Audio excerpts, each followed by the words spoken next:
Okay, folks, happy Sunday.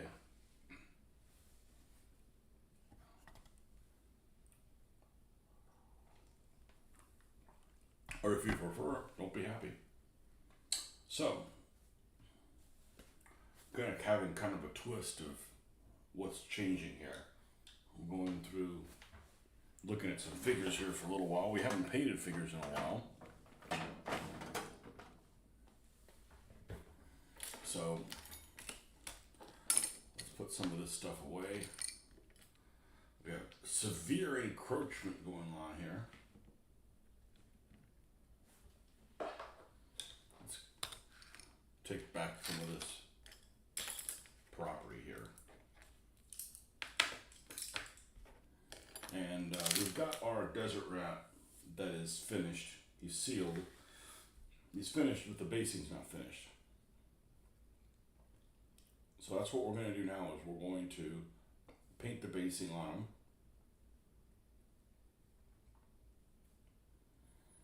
We're going to paint the base color on this figure for the desert. And then we will have to wait for that to dry a little bit before I can hit the other colors. So while I'm doing that, then I'll prep some other figures where I'm at. We've got these Africa Core guys that we cleaned up yesterday. We primed the German gun crew, but they're not for the 75mm howitzer and the oh, that came off. How did that come off?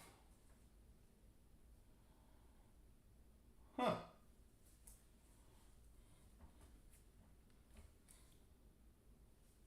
Weird. And Africa Core, we got some desert rats here to. Got 2 desert rats cleaned up and put on there, so we got to base them in black so we can roll into them as well. The HAT Pack 36s that I actually have with Desert Gun Crew guys. They're kind of crude, but I think they'll work just fine. So we'll need to clean them up as well. Put them on basing. I don't know how many Pack 36s I need for the snares. I think only 1, so. Nothing crazy.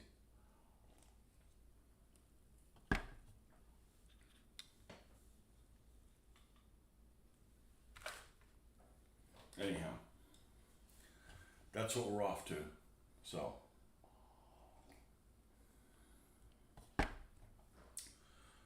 I don't do the desert basing enough. So I have to remember that what the base of it is English uniform green ochre, dark sand, and a little bit of pale sand to pick out all the stuff that'll end up matching this. I don't want the desert to look too much like this. I want it to be a little bit warm. Or at least the base has to be warm. Okay, so let's get some English uniform out here. And I'm going to have to do a deeper dive on finding the wheels on a half track. I did kind of a small one. I found a Kubelwagen that was hiding over there. Didn't find any wheels. So, worst case scenario, if I don't find any wheels, what would I do? I would probably order another Fujimi model, like this one, and then cast the wheels out of green stuff. And have another one. If I had to do that. I don't think it's going to come to that. They're out there somewhere. Guess I should have left them on. Doesn't really matter. Not really a priority.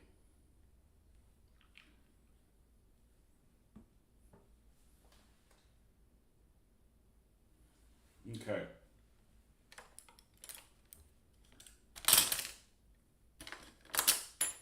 I'm going to need that for a while.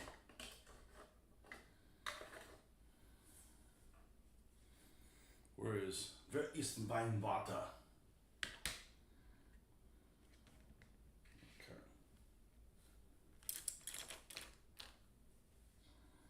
Oh, I put that away. I do need that.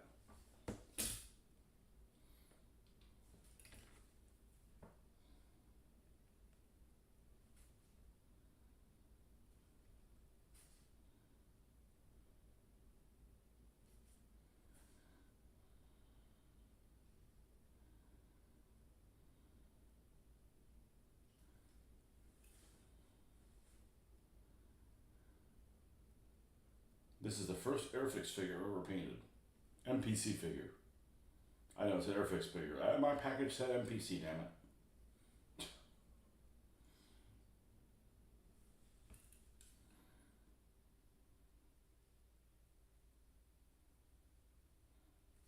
MPC had better box art. Hey Marcus, are all of your molds of this type MPC stuff as well? From your youth.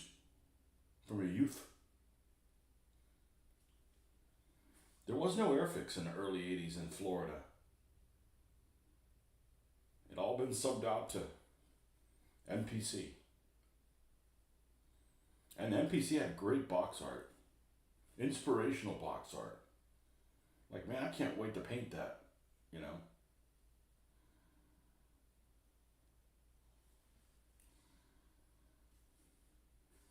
God, this looks like the wrong color right now. Trust the process.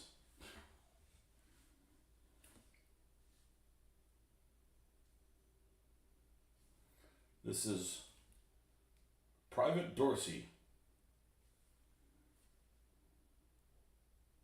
the first desert rat. Actually, he's the first named figure for the desert campaign for anybody that I have.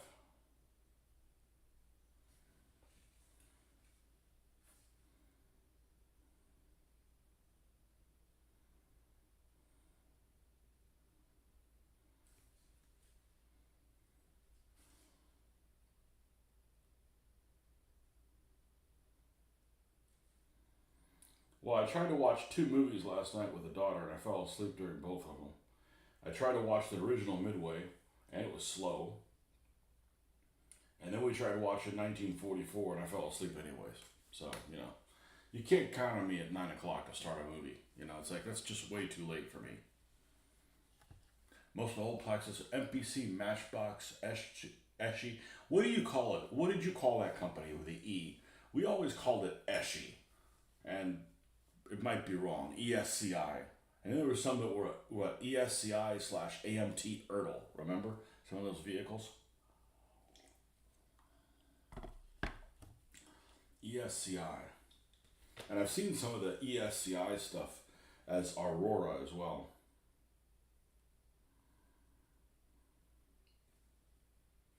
I'm pretty sure they were the culprit of the first Panther I tried to build when I was 13 years old. It came in a plastic bag and it fell apart on me. Like, the hull, the hull is almost always, the bottom of the hull plate is like straight, and then it has one side or both of them that go up, and that's the nose or the rear end of it that's on there, and then you would attach the two sides. Well, the two sides have all the little holes for the road wheels to go on. I believe both sides were bent like this, so they wouldn't sit flush. And I wasn't smart enough to use either pipe cleaners or rubber bands to hold the thing together. Atlantic. I only saw those that's not true. Yeah, I saw them in a store. The funny thing is, those Atlantic figures are horrible, but the art I actually liked on the box. I actually liked the box art. I only had 2 sets of them. I had, because I was, stupid, didn't know any better. I was 11 years old or something like that. And I had the one that had the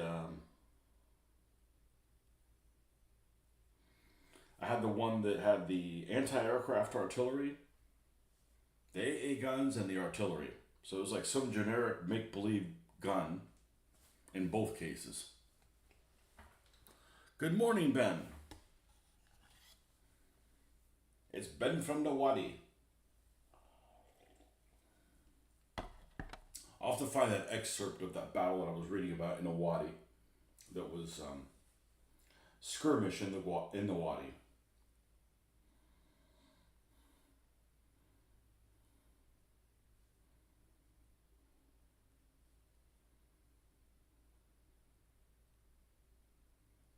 we'll find out how durable this guy is.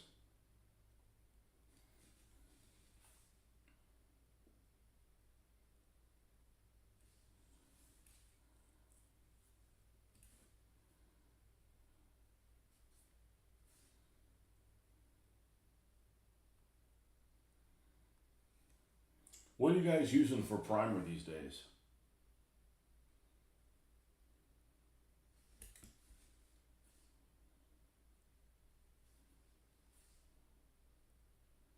Because I know this Vallejo is not the most durable one, but I really haven't had a durability issue, but I just sometimes get concerned. It does a lot of things right, but its durability has not been tested. Look at this. Look at the stickums on these things are not working well. That's two that have come off. Damn you, Litco. And these aren't old Litcos.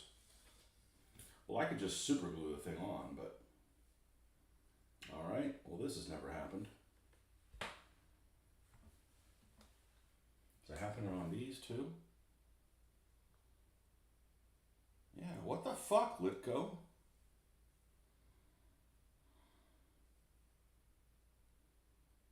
And I pressed down on them too.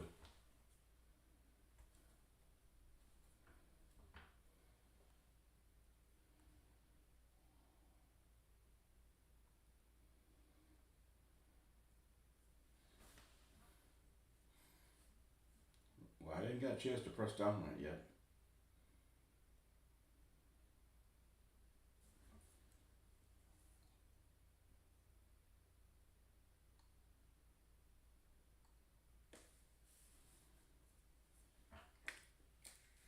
I don't know if this is going to work, but...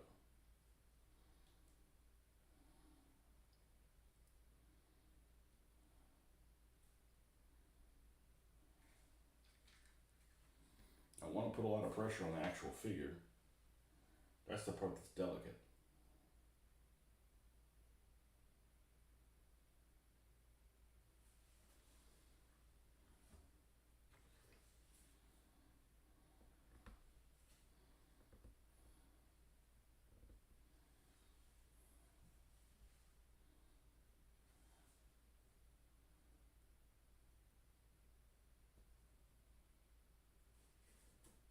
What do I do? Glue it backwards?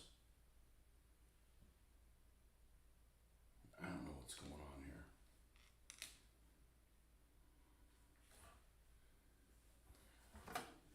That's today's episode. Name is What the Fuck, Litco? Hey, and I'm a big fan of theirs, but they start making shit. Matter of fact, I liked how... I don't think I've ever had a Litco stand come off.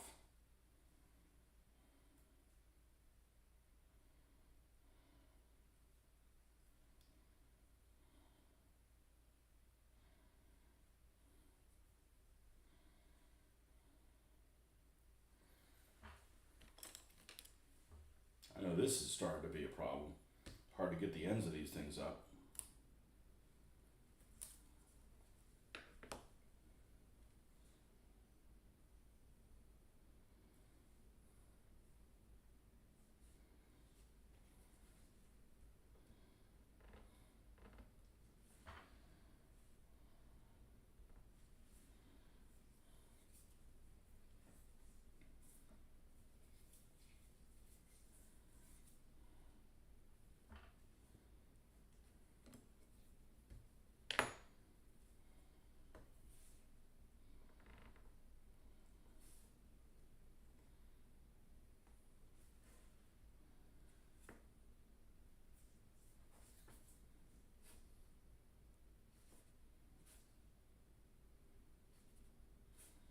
Good thing I don't have a timetable to get this done under.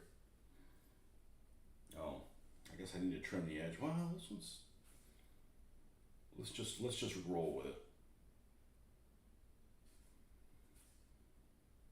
Fuck, I wasn't expecting that. This isn't a work day. We don't need those kind of issues.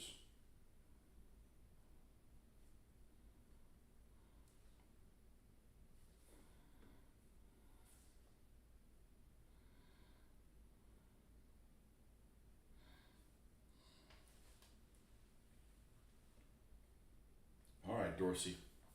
Go dry your ass over there.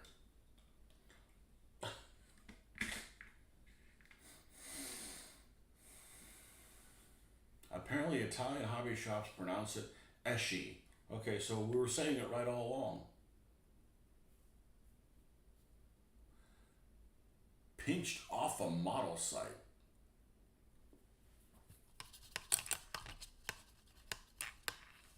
Oh, okay. Trying to strip some metal flintlock. I actually know what that is. And there's bits of high coat car rattle can primer remaining, letting them fully dry before I go at them with a brush. Battle Valor is running 25% off sale. I think I'm going to go deeper. Save me, gents. I thought they were always 25% off.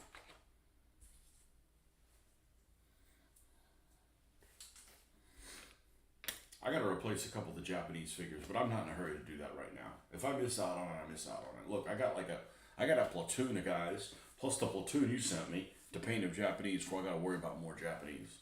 Like, I'm good. Not even there. By the way, that playmat looked great. That color you have for the playmat is superb. Um, I won't get one of those playmats because my system. Well, I could use it for the desert, but my system with the trees, with individual trees, won't work. And I don't think I would do individual trees in the Pacific. I would probably do clumps because those bamboo clumps, like you can't get through them. I mean, you literally have to use artillery to plow your way through that.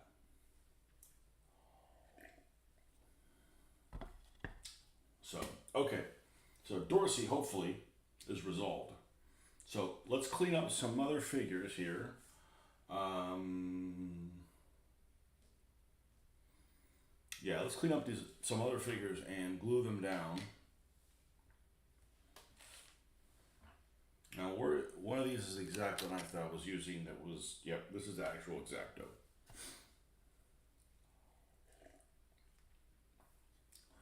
The only problem with spraying with a primer, with the rattle can, is that I found that I couldn't get into certain places with the rattle can, and in order to go back through them again and get in there, I end up spraying too much on other areas that already had the primer and obscure the details. Rattle can wouldn't work on these things though. I don't think. I was I was always told that you needed to paint these figures with enamels because they stick better than acrylics. But the problem isn't the sticking. Well, it is an issue, but the problem is that they don't flex. The enamel won't flex at all. The paint won't flex at all, and it'll just it'll break off of the figure. I don't know. I'm new to painting these plastic figures, so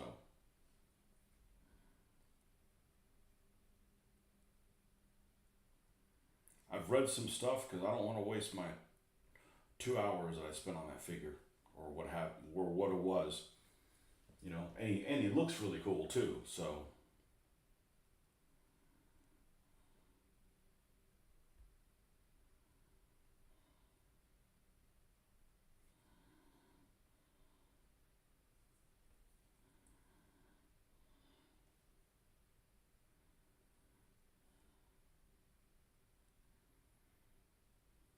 now the desert, and I've got those two desert mats from Tiny War Games UK, will benefit a lot from scatter terrain.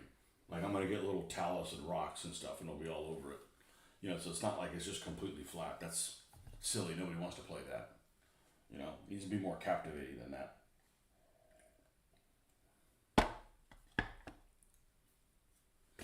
High coat car rattle primer. I don't know what part that's made for. Probably like if you use Bondo or they got Bondo in the UK.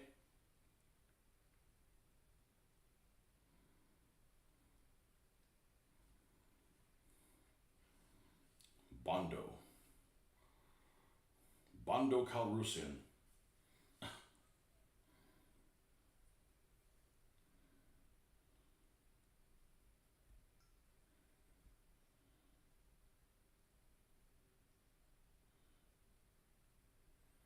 It's funny how everybody my age really liked Star Wars when there was only 3 movies. As soon as they exploded to many more movies, they're like, all of a sudden people don't like them anymore. Hey, we got a new series coming out every month. I'm like, yeah, I don't like that shit.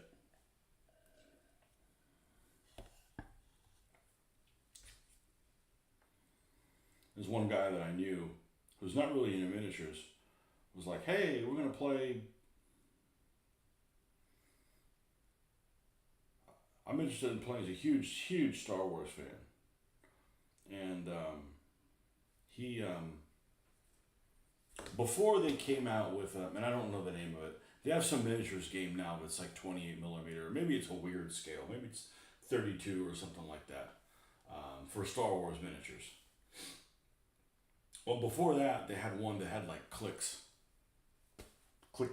type bases, and I played that. I thought that was a decent game. I mean, and before that, I guess was it West End or somebody that made like 20 millimeter ish. Maybe they were 25s, not 28s. They were 25s, like white metal figures or something like that. But I wouldn't be opposed to.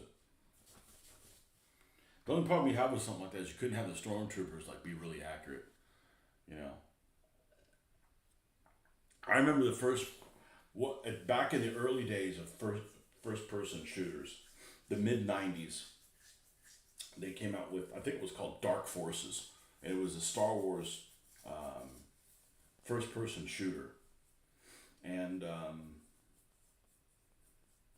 it probably looks horrible now, but you pick up a stormtrooper rifle and you literally are aiming at the same point, and one goes over here, one goes over there, one goes over there. It was like, it was like you're like doing suppressive fire, but even though you're doing individual shots, they were just kind of going in random directions. I thought it was pretty funny.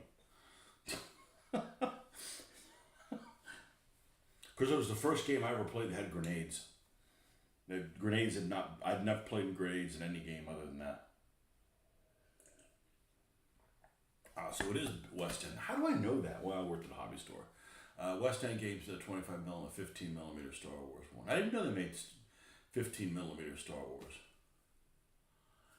Yeah. I have a new game that I don't know what it's called, but a lot of those games you just people buy them and they don't paint any of the miniatures. You know.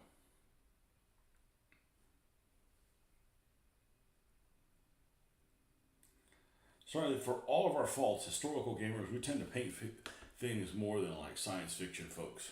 Those guys are too busy reading comic books.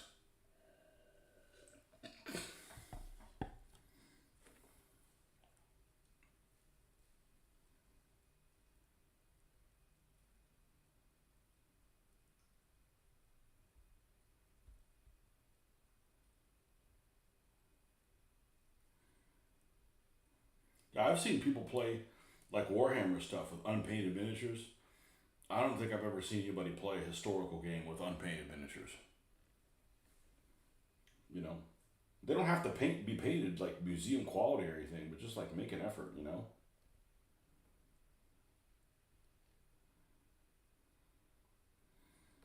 It might actually be a really simple explanation. I don't know this. I'm just totally speculating.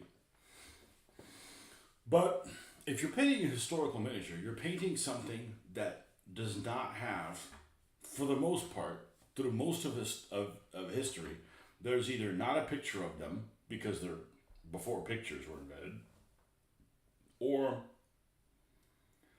there's no movies of what they look like in action. So it's kind of like maybe it's more of a motivation to actually paint and see what they look like in the flesh. For a historical miniature, like you can't find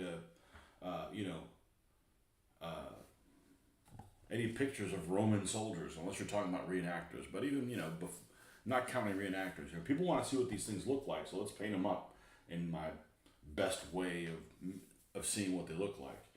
And for science fiction stuff, there's usually some lore before it. Like there's like a movie or like why do you maybe subliminally, like, why am I even painting these Star Wars miniatures? Everybody knows what they look like. I don't know. I'm just thinking that there's got to be some kind of correlation. I know there's some people that probably play historical miniatures unpainted, but I haven't seen it. You know, love the old flintlock models. I had the undead Russians and the elven French. But what about the lore for that? It just seemed like I read about the lore and I'm like, this is obviously not aimed at me because I wouldn't play that. Like, I wouldn't buy that. That just, you know, what the French were elves, right? The Prussians were dwarves. Speaking of footage, the old BBC, the Great War documentary is great. I watched a few episodes last night. I tried watching that one that was the colorized one when they were, what was it called? When they were young, or They Will Never Die, or whatever it's called, where it has the World War One footage slowed down. And I couldn't get into it. It was too much. It was too centered on only one side. It's probably because that's the footage they had. And it was all behind the scenes. It's kind of, hey, bring this big movie camera in with us in the trend, as we go over the top. Yeah, you can't really do that. But I couldn't get into it. However, I did finally get around to seeing 1917 several months ago and really liked it. I was really impressed with that. I really liked 1917. There's a scene, spoiler alert, there's a scene towards the middle of the movie where they, was it in No Man's Land? I don't know, something like that. But they were in some kind of village that the Germans were kind of sleeping in. And that whole thing that happened in there, I didn't really care for that. I was kind of bored in that area. But the rest of the movie was solid, And there's some unexpected things that happen in the movie that I wasn't expecting to happen, hence them being unexpected. Alternative armies also do Panzerfaust, based on World War II. So is that a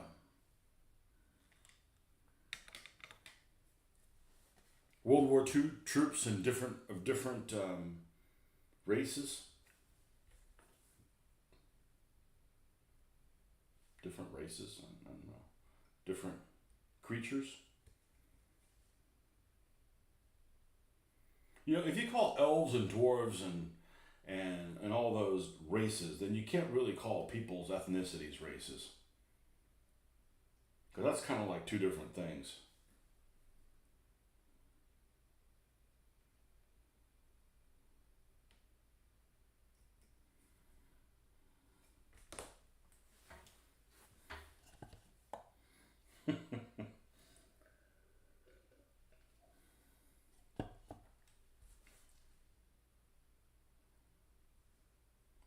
See if we can't fix his face up a little bit. This is, unfortunately, is the ridge of the split in between the two molds is right on his nose.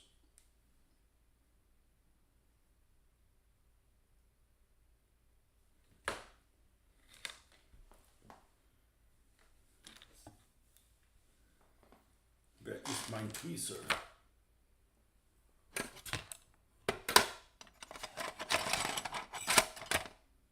It always disappears. It's so freaking useful. That particular one.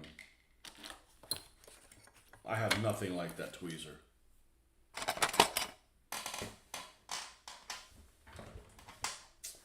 Oh, mein Gott.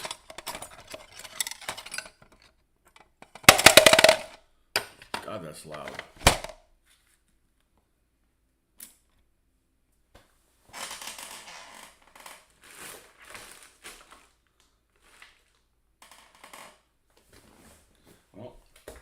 I gotta find it, or I gotta stop working on this figure because you need it to pull little bits of. Not in here, is it? This container is a little too deep.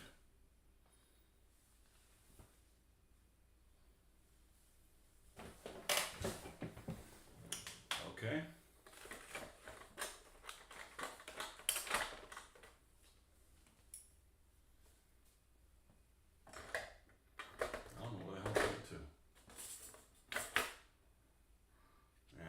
Pull the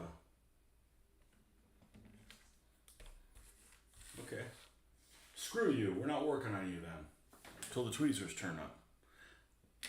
I didn't wake up this morning early to look for shit. You're not the boss of me, tweezers.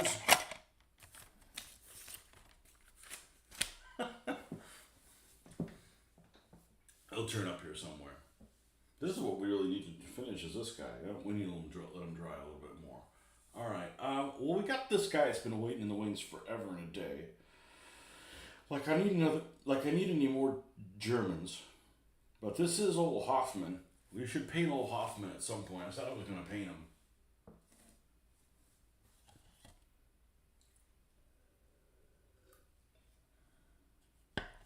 Well, before I do that, I'm going to...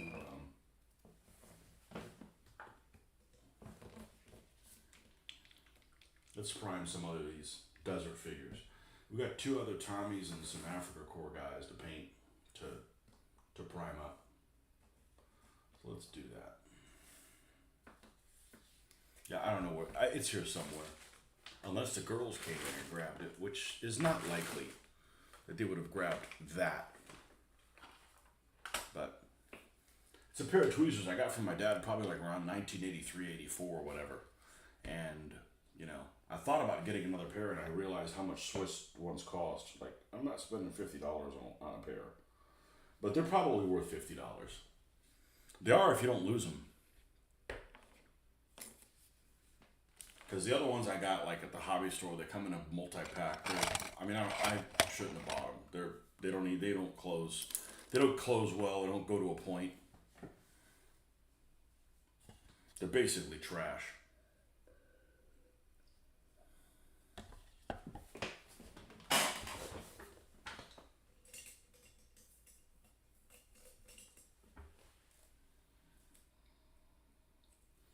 Basically trash.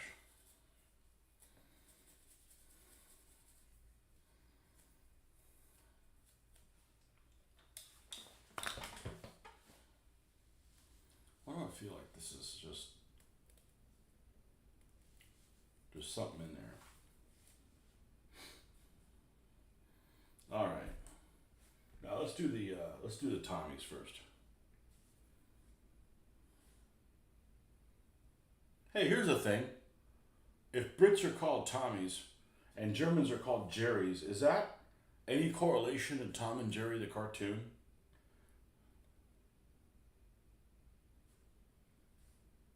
Or that's just coincidence?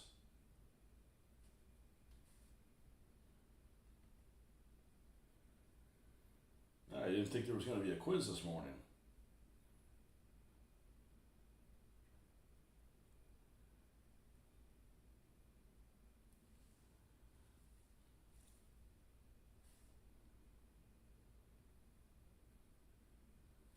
This is a great figure.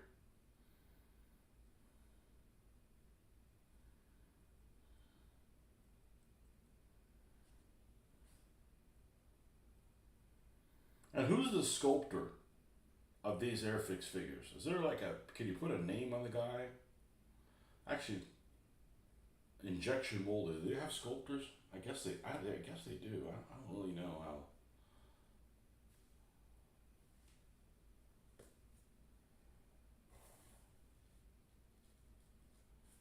Let's move him out of the way.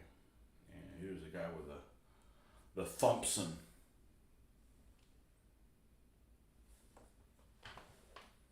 Apparently what the heck? I don't know what that word is. I better read it. Apparently the Gunopla God hand clippers are the best, but they cost a boatload. Gunopla God. What is my Gunopla God? That the one with 6 hands? Gunpla. That sounds like, I don't know what that is, but Gunpla sounds like waifu.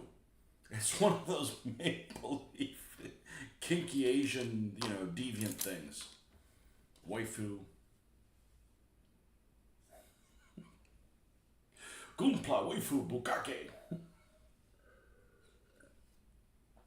Isn't Gunpla one of those mech companies. You know, the guys that do the not Transformers. What are they called?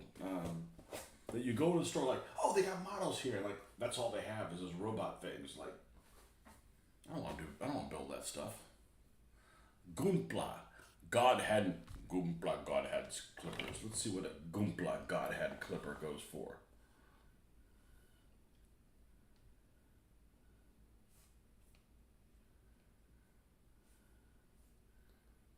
Oh, I just updated my phone, so Goompla God hand.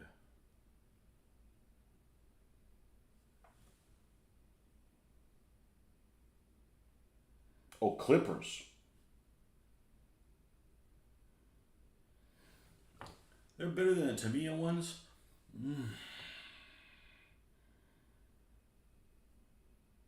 I don't know about that. Yeah, they're expensive, man. Yeah, well, I was talking about tweezers. Did I say clippers? They're the Japanese giant robot model kits. They actually make sprues with different color and consistency plastic on the same sprue. Well, you know, the Japanese make a lot of really good things. You know, tanks in World War II was not one of them. Hey, Kevin, welcome back. A man named John Carr won a studio competition to name the two. Also, there was a book, and the main characters were named Tom and Jerry. They only clip from one side, so there's an actual cut with minimal pinching. Huh. Well, I did almost all my modeling with. Uh oh. I just noticed something. I just noticed a mold line. Bloody hell. They don't bug me that much, but I'd rather eliminate them with before.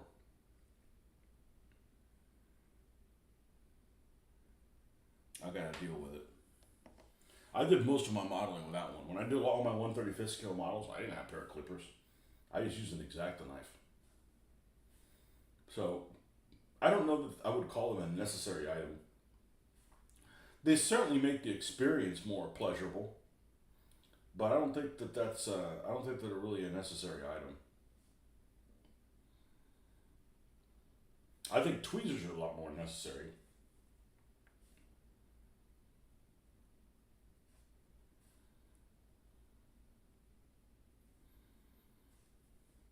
But tweezers are one of those things that you almost have to buy in person.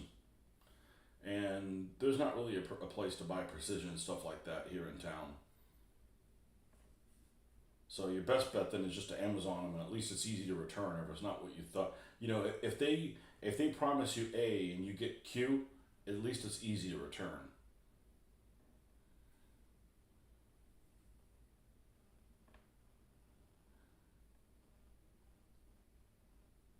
Like probably the next couple of months, I'm gonna order some stuff for my car, and I'm a little leery of ordering it not through Amazon because if I either have trouble installing it or it ends up being something wrong with it, it's a pain to return. Amazon has just made returns like second nature, and I don't return stuff very often at Amazon, but it's just one of those things that if you had to, you're not worried about the drama it's going to entail. You know.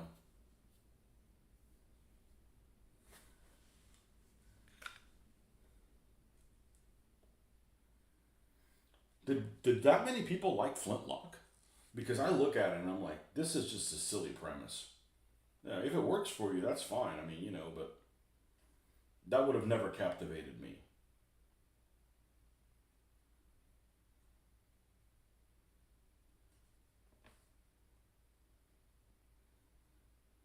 But there's lots of premises of games that the game might be decent, but I don't really like the premise of it.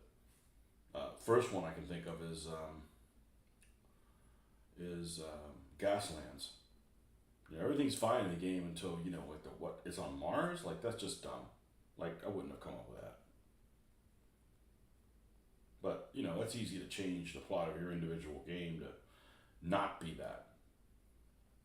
It could be something different.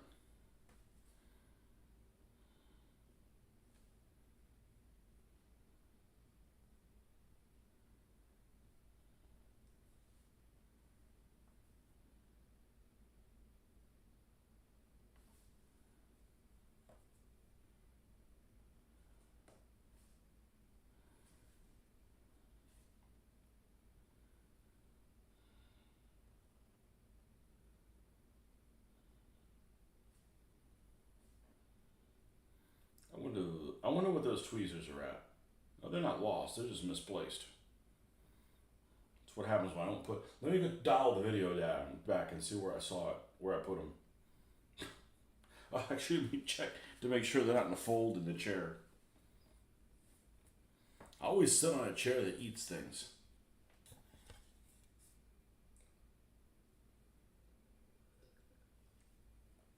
Rules are quite good. They'll work fine for a mundane Napoleonic skirmish rule set.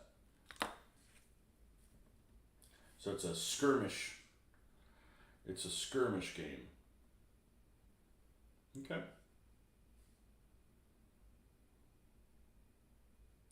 Well, you know, the skirmish game everybody speaks highly of is Mordheim, and I wonder if they've made. I've never played it. I wonder if they've ever made alternative Mordheim because it's out of print, or it used to be out of print. Um, I wonder if there's alternative Mordheim things for other venues, and I wonder what is it that makes it so good. You know, one of the things that makes a game really good is the mechanics of who goes next. You know, like speaking of grenades, which I always like talking about grenades. One of the things that struck me, and I know I didn't dream this, although I had some crazy ass fucking dreams last night. You'd think I'd do drugs or something like that, but and now I'm like remembering every dream, and I wake up like at 2 or 3 in the morning every to go pee or something like that, and you know, and I just got done with episode 1, and then I roll in episode 2, and I remember both of them. It's like really messed up stuff. Well, now that I say that, I forgot about it. I remember them when I wake up, anyways. But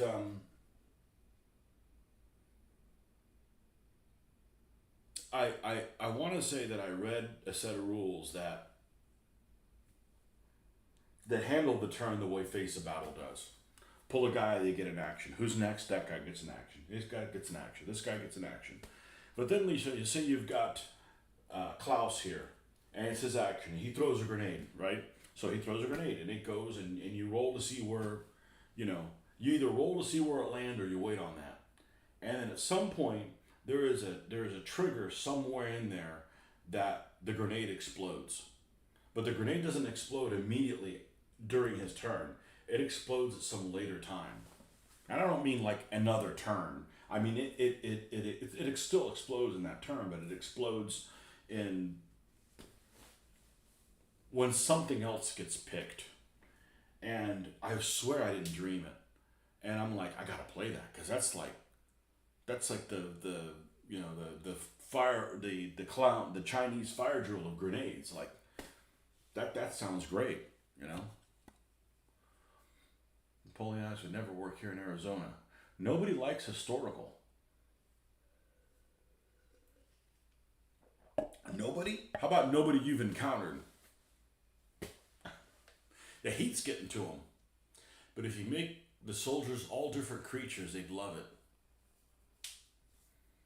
There's a name for that. Scott used to complain that he didn't like games like that. I've never played any of them like that. Is it... it's a scientific word for it.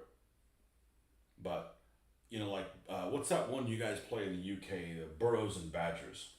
He specifically did not want to play like bunnies with guns or stuff like that. I forget what it's called. Amorphism, was something like that. He didn't like that. I've never played a game like that. I don't mind playing games like that. I just wouldn't paint that stuff. Like, I got limited ability, so I might as well do stuff limited time. Well, we all have limited ability, so I'm like not going to waste my time on stuff that's not my favorite. Whimsical. I like whimsical. Whimsical's a good name, but that's not the one I'm saying. Anamorphism, anamor. When you've got animals acting like humans, and he specifically mentioned that he did not like that. But I've never played one of those type things. But that's an okay term. I like that you said creatures because that makes more sense than races, right? Because it should be humans. Everything else is a fucking creature. Sorry. Hey, this is the world. We live in the world according to humans, right? So if you're not a human, you're a creature. Sorry. Sorry, elf. Bunnies and burrows. Anthropomorphic. That's the one. There you go. And anthropomorphic. Whew. Yeah, I've never played one of those. You know, Eureka makes some cool ass stuff like frogs and turtles and shit like that. Like if I had creatures to build an army, it'd be something like frog. I like frogs. Frogs are cool. You know, but I think that'd be fun to you'd make sounds and stuff and be goofy and shit in the game, and have ridiculous things happen. But after a couple games, like I'm out of material. You know.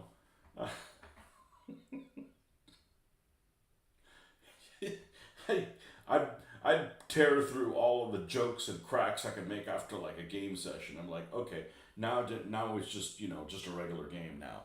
After I make fun of like the guy behind him like waves a little, you're fighting like an army of frogs, and look out for the salt shaker, and that kind of stuff. Um, yeah, frogs that ride turtles. Well, that's just lazy. You're never gonna get anywhere like that.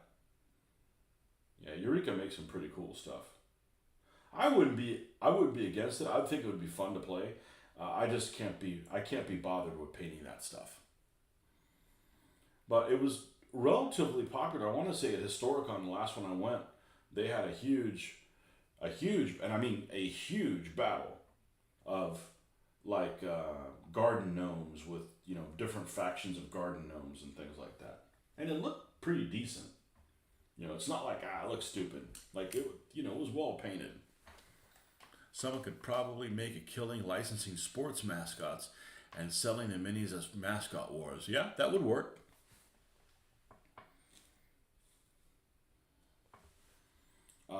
You ever watch any of those videos where mascots are fighting? That's hilarious. There's like this one my daughter sent me. It was like a guy dressed in a huge bear suit fighting a gorilla in a big suit. And they're just like chasing each other around a mall. And I'm like, oh my God, that's hilarious.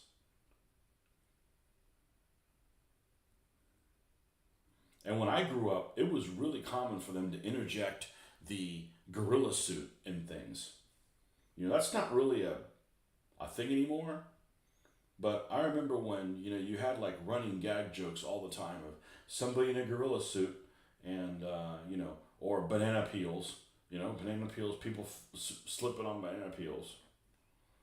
When you were a kid, there was like things that you thought you would like encounter, like in the real world, that were like problems. Like this issue is going to be a big problem. Like but you gotta be careful where you walk. There's banana peels, or don't go over there. There's quicksand. Like where the fuck where the hell does quicksand exist? Like not around here. Quicksand, banana peels, people running around, and rubber chickens, right? Rubber chickens, and gorilla suits.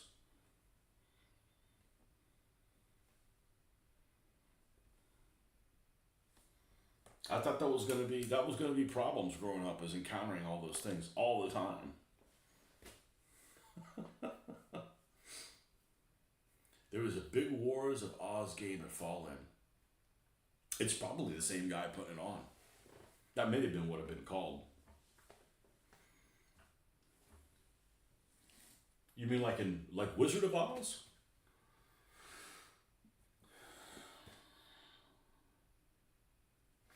Yeah, I don't. The creatures that I saw weren't anything you would see in the Wizard of Oz movie. Because the Wizard of Oz movie, what do you have? Flying monkeys. You got the Oompa Loompas or whatever the hell they're called. They're not Oompa Loompas, but the little people. And that's it, right? I don't think there's any other creatures in that. Maybe there were in the books. I take it it's based on a book. Maybe they were in the books, but not in the movie, kind of thing. You know, I'm pretty sure it's based on a book. I put my money on it. If you never read it, dude? I'm not reading fantasy. You know, like all the book assignments that I got in school, I didn't read. I'm proud to say I didn't read them. You know, and it's the same way. It's the same way my wife says she doesn't like history because it's presented poorly. Okay, Shakespeare is horrible to read. Okay, unless you do it like we did one class where we took Macbeth and we sat in a group. I know this sounds super kumbaya, hippy dippy, what I'm about to say, but we all sat in a group in a circle and we discussed it. No, but it made sense because it's not like we don't understand the concepts of all this stuff. It's just like, write it in freaking English for God's sakes, right? So if they did stuff like that, if they did more things like that, it would be more interactive instead of just reading something that just doesn't interest me. So, I've never read Grapes of Wrath or they assigned, I remember in middle school, they assigned Lord of the Flies. It just came out. I didn't read it. I didn't give a shit about school when I was 13 years old. Like, never read it. Never gonna read it. I don't know. Some of those German memoirs are borderline. Yeah, I know. No, I. The German memoirs are like the Russian movies now. They're just total bullshit. I don't like reading them. The one that was done by Scheibert doesn't seem like it's too bad, but I didn't finish it. Horst Scheibert's one's not bad, but I didn't finish it. But Rouse, same units. Rouse is just full of bullshit. Oh, I'm great. I'm God's gift to. He makes Donald Trump seem humble.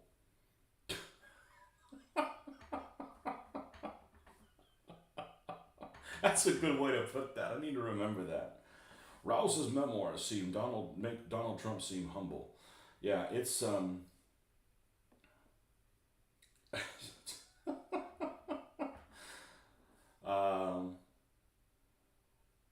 yeah, they're just so full of shit. And it's all made up stuff. Nobody knew about the Holocaust. No, we were just fighting communists. No, we were just tell me about the actions. I want to know, what tank penetrated which one, and then they go hold down, and that's the kind of stuff I want to see. I don't want the life lessons. I don't want the life lessons from a communist either.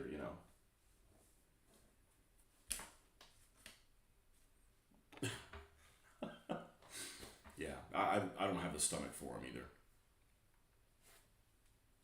And I've read a few of them. I've read Mellenthin's book a long time ago. Stuka Pilot. That guy was badass, and he probably didn't make up a lot of his stuff, but he was still a milk drinking Nazi. I can't trust somebody who's like a Nazi but doesn't drink alcohol. Like, what kind of a sick fuck are you? You can't even have a beer, but you're a racist. Like, what world do you live in? Mein Kampf, the Memoirs of Hitler. I would never read Mein Kampf. Or Communist Manifesto. I'm not reading Marx or Mein Kampf or even political books that I might actually agree with. I'm not going to read them. Like, I'm not interested in that.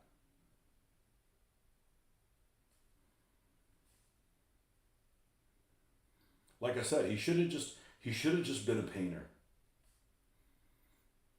His artwork's not that bad. He's better than Picasso.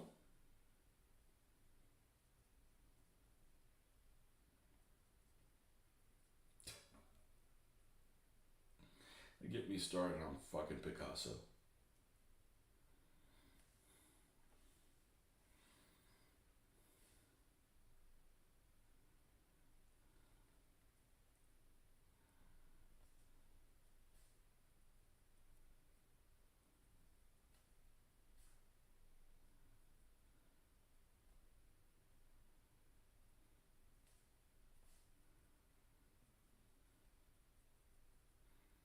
But all those books that were assigned in school, I never read them. Nope. Oh, but it's a classic. It's boring as shit, you know?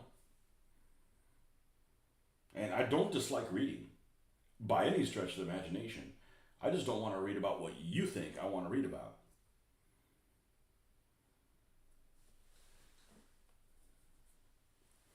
Little Women's Wonderful. Nope, I'm not reading that or Pride and Prejudice or none of that shit. Nope. Not even going to cliff note that. I've been to the spot where the real Macbeth died. It is marked with a monument. Yeah, well, that's the thing about Shakespeare is he might have been brilliant, but he just totally made shit up. Because Macbeth wasn't a bad guy, right? I don't think Macbeth was a bad guy. There's a book called The Blonde Knight. I think it's about the German ace. It's pretty good. It's probably full of shit too. Eric Hartman. Yeah, there's a quote by him in that Hell Frozen Over, whatever it's called. I can Call of Duty Ostfront. What's it called? Gates to Hell Ostfront. Hardest freaking name to ever remember. There's a quote in one of the loading screens that just pissed me off. Let's see if I can find it. I don't remember this. This is just kind of Eric Hartman, 2 N's, quote,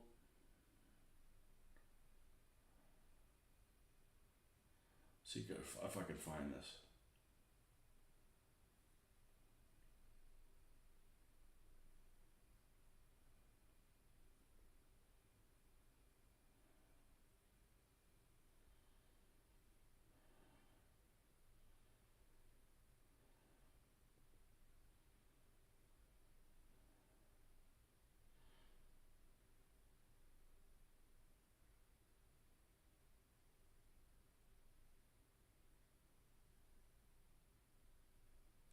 I don't know. His quote was something like, you can't call, you can't, you can't,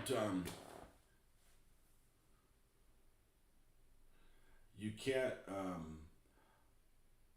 well, I don't want to misquote it. But he's basically saying you can't talk bad about the Nazis because there was segregation in America. Like, okay, we didn't send people to, I can't, yeah, it's not right, but we didn't send people to fucking prison camps, you know? So I understand you can't judge people of a certain time by today's standards, but you can judge people of the same time period by the standards of each other, you know? Absolutely. You know? That's why the Mongols sucked. You can quote me on that. I don't like Mongols or Picasso. That doesn't mean I wouldn't have a Mongol army. I actually was really close to getting one. But people love the freaking Mongols. Like, there's some, like, superhuman guys. And yeah, they did some amazing stuff, but they destroyed everything they touched, you know? It was like, I don't like people that just destroy shit. You know?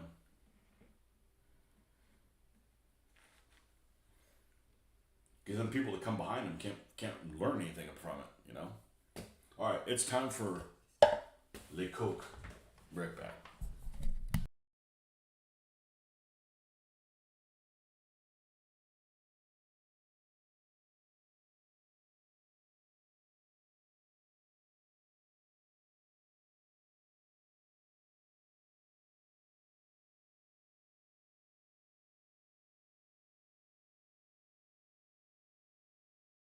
Tony's relativism. No, there's different things that, you know, you don't have to agree with me.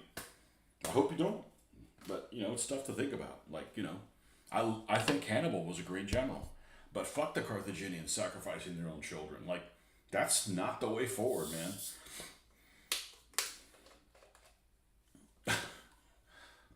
It's bad enough to hurt other people's kids, but man, don't hurt your own.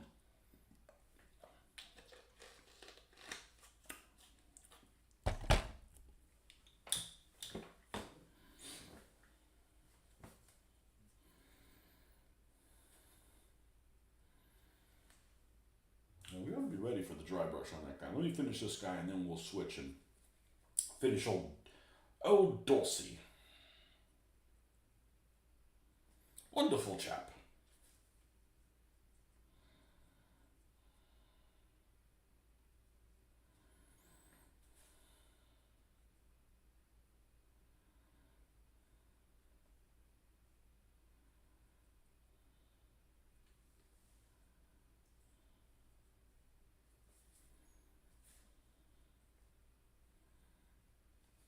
I got a memoir that I read relatively recently about a German machine gun on the Eastern Front, which I read it, I listened to it on Audible, and I didn't realize I actually had the book as well. And and I actually don't mind. There's actually one action in it that was kind of, well, it's too, I got it from Military Book Club way a long time ago, and I didn't realize I actually had the book, and of course never read it. But it doesn't seem too unbelievable.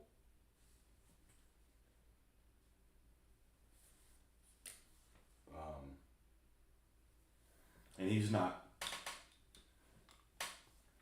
a devout racist, at least in the book. War is a place where the young kill one another without knowing or hating each other. Well, sometimes. Because the decision of old people you know who hate each other without killing each other. It depends. We got a big laugh. We're watching the Pacific. And there's this one scene, the miniseries, The Pacific. There's this one scene where they're going to embark on Guadalcanal. And the sergeant's giving them, their troops this pep talk that is just filled with off-color remarks about the Japanese enemy and all the racist attributes that they have towards them, belittling them. But I think you have to do that kind of stuff if you want to win the fucking war. You need to basically treat your enemy like the freaking enemy, and especially if they're not going to give you any quarter. You can't just putz around, you basically have to go okay, we want to win this war, it's war, but it's either us or them, so you got to treat them like roaches. And that was basically the pep talk, and it was really funny because I don't know if that's done these days, but we're not winning any wars these days. I'm just saying, I don't necessarily agree with that, but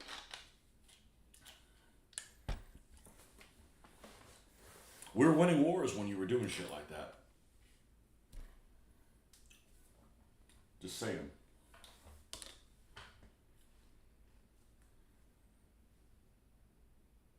But yeah, most people were in there sense of duty, or I gotta go, or they send me to the Eastern, they send me somewhere worse, or, so.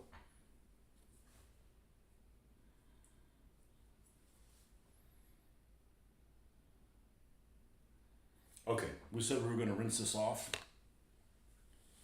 and go to old Dorsey again, who's fighting for one of the 10 worst empires in world history.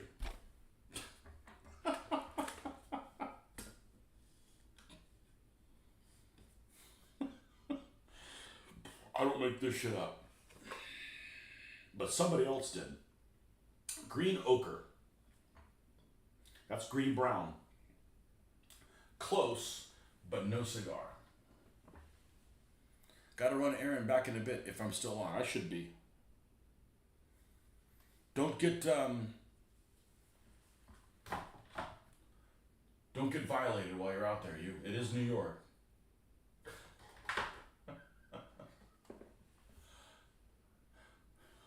Watch your six. Camouflage orange. So many similar type colors.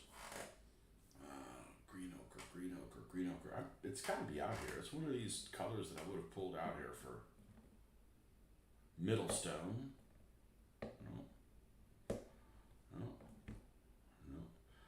Not green brown.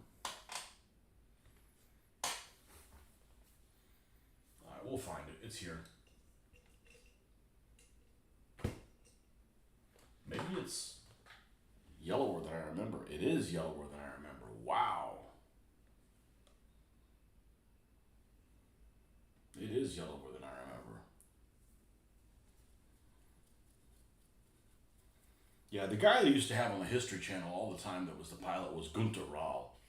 Because Gunter Rahl was available. Yes, he was available. He was around in the early 2000s. And he always seemed like a cheerful little Nazi. Who's number 3 or number 4 or something like that, highest scoring ace. And he's always on doing interviews.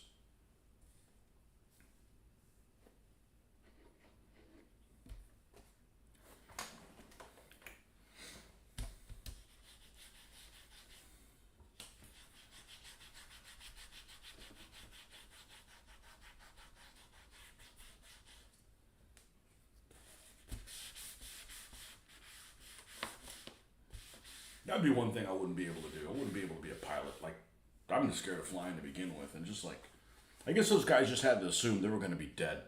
They just weren't going to make it back. And they just, like, any bonus other than that was just exactly that. It was just a bonus.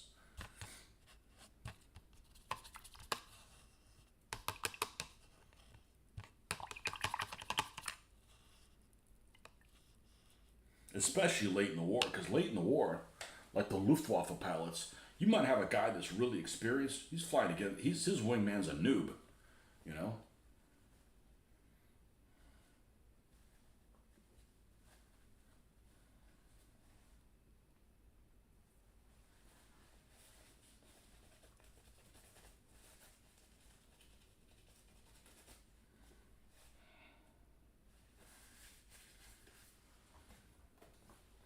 Jeffrey, did you say April 9th was a good movie? I came really close to watching it last night with my daughter, but I would have fallen asleep. It just I shouldn't start trying to watch a movie at like after 7 o'clock at night. I'm not gonna make it. Not waking up at 5. I'm not.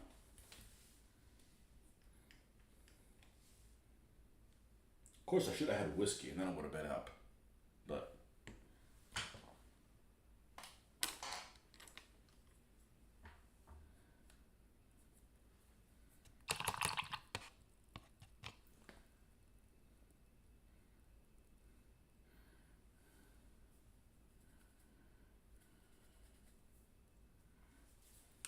I think we need to use something a little bit smaller than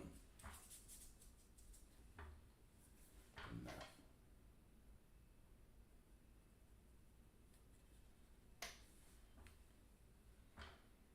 The action scenes are great.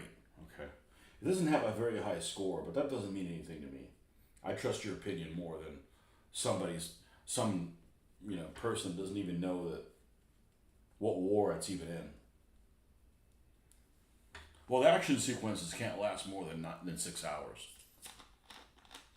Gunther got 275 kills and was interviewed in 2009 just before he died. Yeah, but we had the History Channel in the early 2000s. He was on there all the time. 275. Was he number 3? I can't ever remember who 2 is.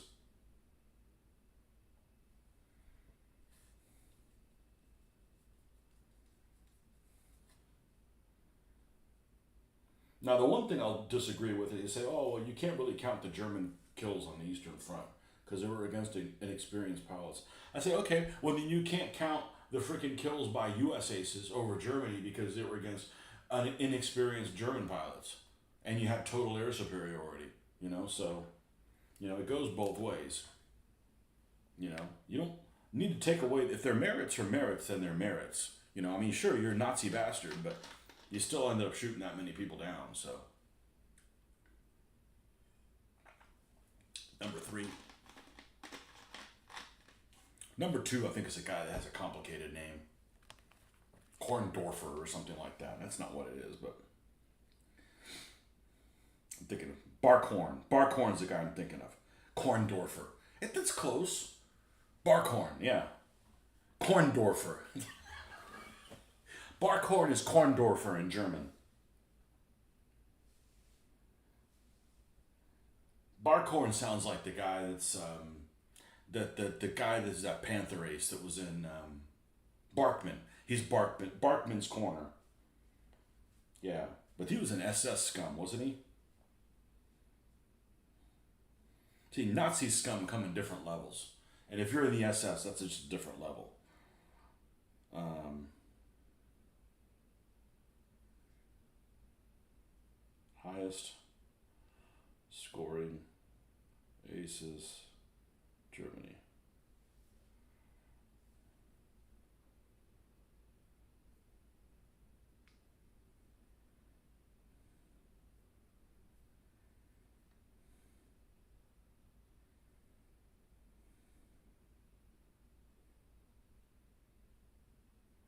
Holy shit. German day and night files claim roughly 70,000 aerial victories during World War II. Over 25,000 British or American? What? That's a lot. Must have been in 1943.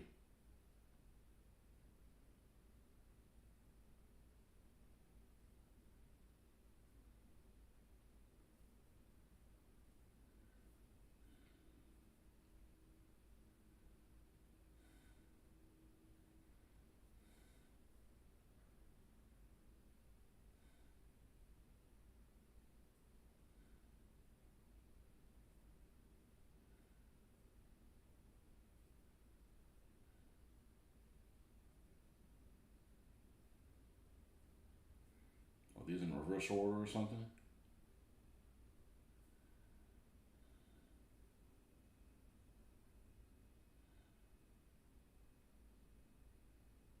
Yeah.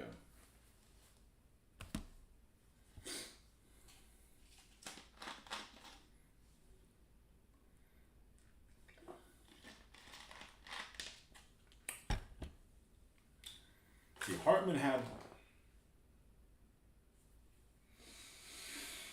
God, I don't remember. I've never built them. I never built a model of any of those aces.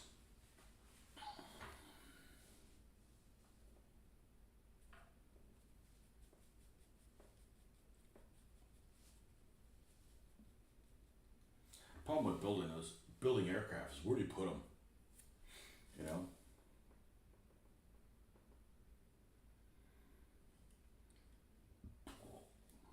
So I came across.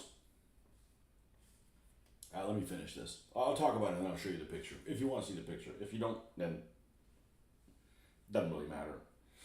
But one of the groups that I'm a member of, this guy ended up posting a picture of his car. And I shouldn't say I wouldn't be able. I wouldn't. I don't think I'll be able to find it. It was a long time ago. It was not a long time ago, but it was like 2 weeks ago. And there's a lot of Facebook messages I sent back and forth between them. But this guy he'd done this picture of this. He had modified his Subaru WRX with a paint scheme. And I'm like, I knew exactly what it was. It was a Japanese plane. Like he painted it with a red star on the side and fake panel lines that were faded. I mean, it looked really good. I mean, I wouldn't do that with a car, but it was well done. And he had this little symbol on it, like this blue. It was basically like a natural metal finish. You know, um, it's just a wrap. But so I immediately did a search and I sent him back the picture. Said, "Hey, nice paint scheme. I'm sure it was inspired by this." And he's like, "Oh, you know what? I can find that." But it took me no time to, and I'm not a Japanese plane expert by any stretch of the imagination.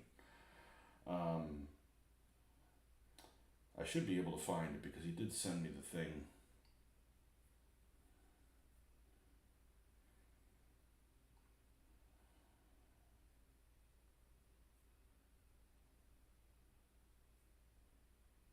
It was pretty cool. Wasn't that long ago.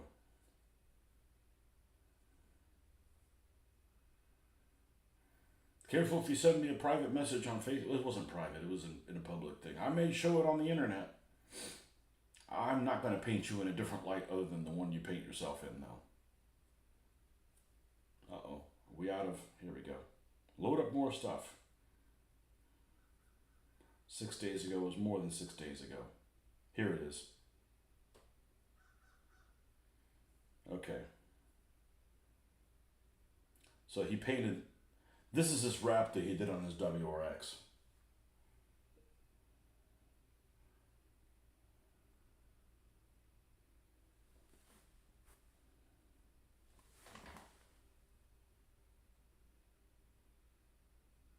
Pretty freaking cool. So I did a quick search and I'm like, oh, great inspiration. There's that little arrow on the tail is what I said. I've seen that before somewhere.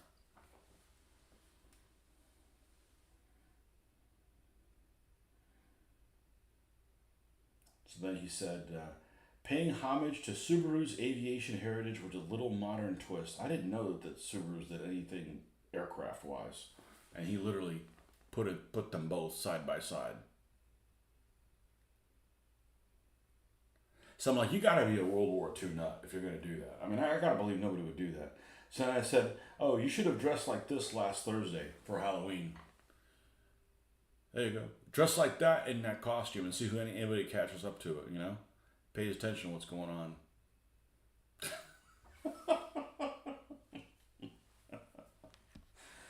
Oh, man. Where's my glasses? My glasses. Germans had higher standards on what a kill was. No ground target had to have more than one witness. So you're saying they should have gotten even more kills? Well, those guys didn't get a break.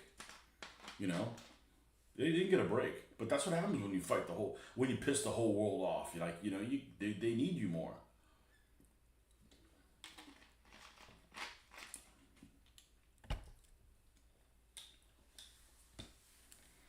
I don't know how many missions these guys went in, and I'm not trying to downplay the importance of the sacrifice by American aviators, but I'm pretty sure the Germans would have loved to only go on 25 missions and then he could go home. I mean, 25 missions is like a lot less than the Germans went on. But like I said, that's what you get for being a Nazi. You know, don't piss off the whole world at once. But I'm sure they didn't get a break. Not really sympathetic to them, but I'm just saying, to put it into perspective. You're basically fighting the whole time until you get captured or killed. You know. And I know for the fact on the Eastern Front, at least, they went on like many times they went on like 3 flights a day. Probably would have gone on more if they had the fuel for it.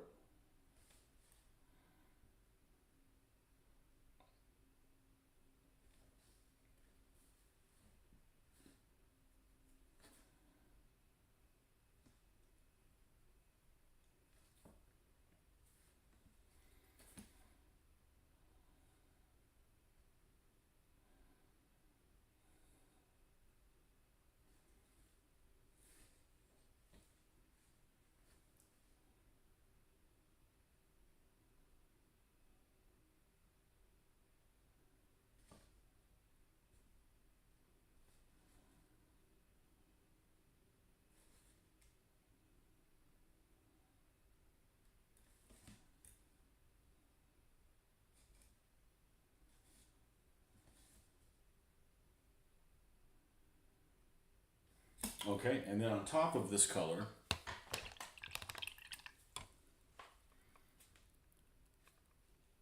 dark sand. I hadn't put it on there, but I messed with pale sand a little bit too. On top of that, where's all my paper towels? They get crumpled down here.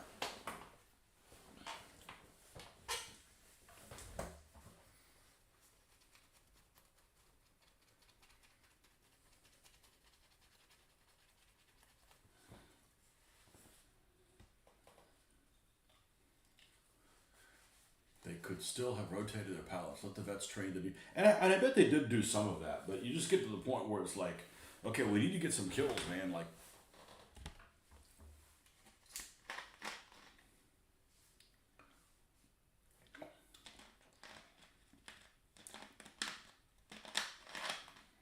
when you're I was reading the memoirs of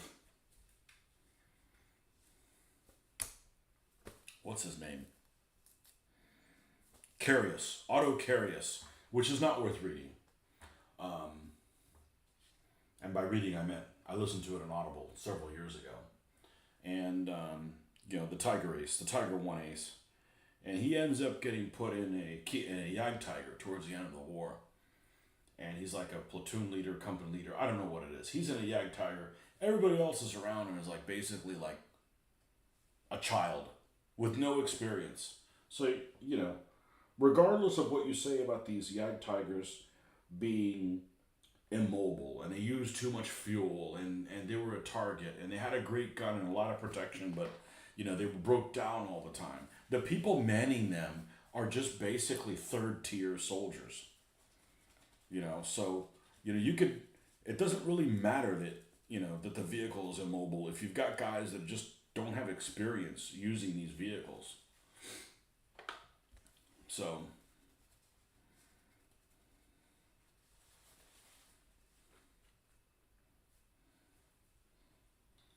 okay, um, dark sand it is.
And then there's a little bit of the pale sand, which is uber watery. Uber watery. This is a color that it never performed well. It had probably been sitting on a shelf at Brookhurst Hobbies for a long time.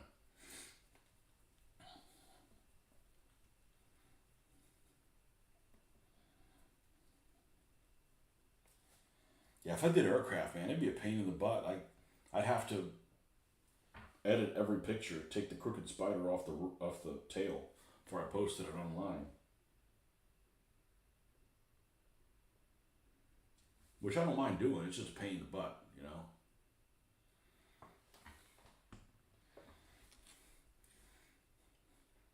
I don't actually have a problem with doing that. If you can't have it in Germany, for instance, but you know,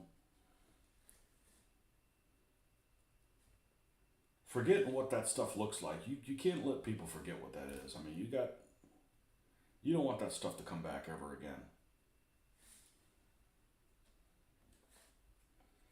But I'm gonna stand by my guns and tell you that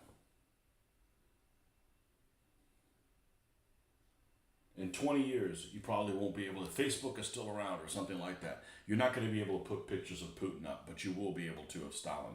And that's just sick. And I'm not saying Putin's a nice guy. I'm just saying Stalin's, horrible. You can't put a Hitler anything up. Not that I want to put Hitler. I mean, he's a freaking dickhead dork.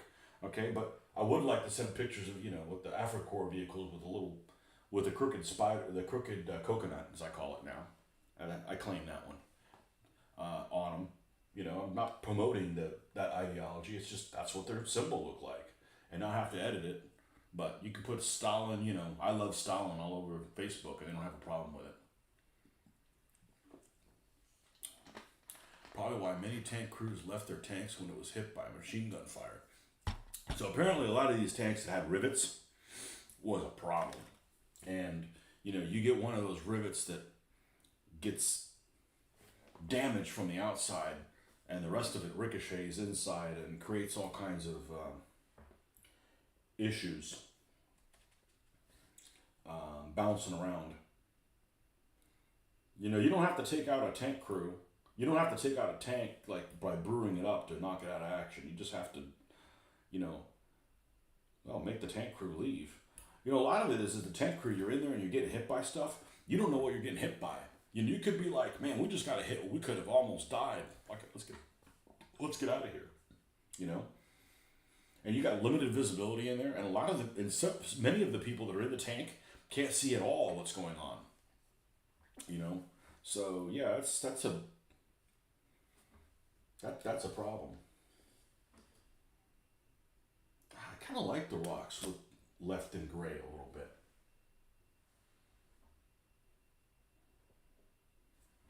Let's maybe add a little bit more just to the rocks. There we go. And then we'll paint the edge.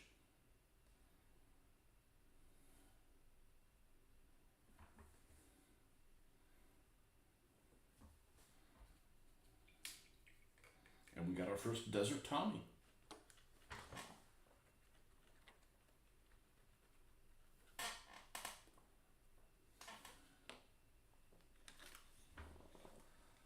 The paint inside tanks will stall when hit by anything larger than a heavy machine gun. And you know it's bad shit.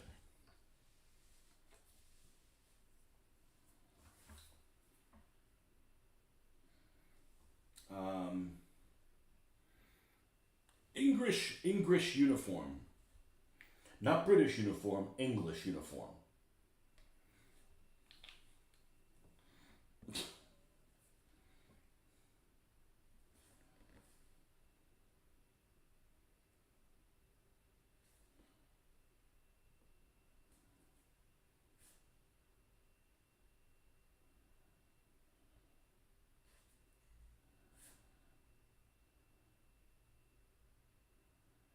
Every time I paint the edge of the stand, Kevin might know what I'm talking about because he's in the States and he's old enough to remember this.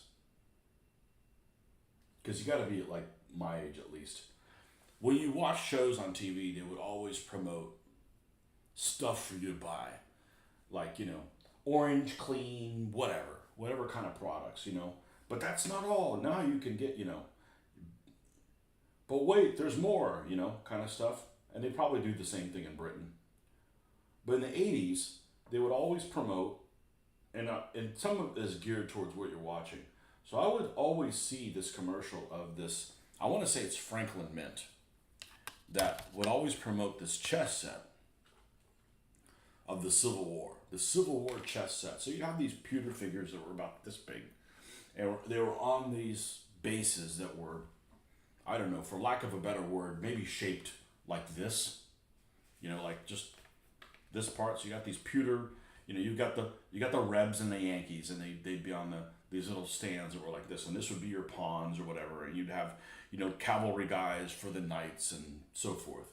I was never interested in that, but none of it was painted except it was the stripe all around the edge. Every time I'm painting the edge of that, I think of that commercial.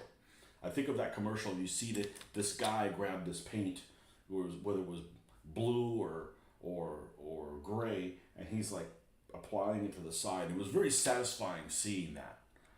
For some reason, I already had the painter in my blood, but every time I paint the edge of that stand, I always think of that commercial, like it's somewhere in there, The British in Normandy used to exploit the Germans' fear of the 5.5. Yeah, that's a nasty ass gun. That's huge. That's like what, 160 millimeter or something like that. By firing HE shells to try to panic the crews of the heavier tanks. Yeah, let's say it does no damage. You're gonna be, you're shell shocked for a while, man. Some English pilots came to Arizona. The uniforms were not appropriate for our heat. I don't think anything's appropriate for your heat. But it gets hotter here because you guys have no humidity. I'm not saying that your heat's nothing to be worried about. I'm just saying that, I actually prefer the humidity because I'm not as thirsty. But you sweat like a, swamp ass. Okay, so we got Dorsey done. Is he a singer? I've never heard of Dorsey the singer. Let's take a photo shot of him so you can see how we did on this desert rat.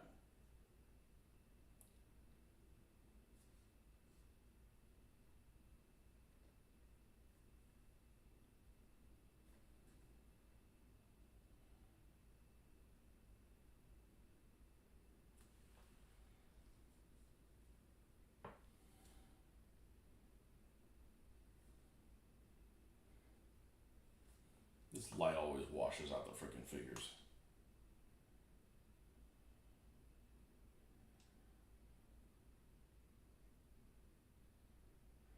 I won't put auto on it because it adds too much shade. But it looks less gray than it does in this photo.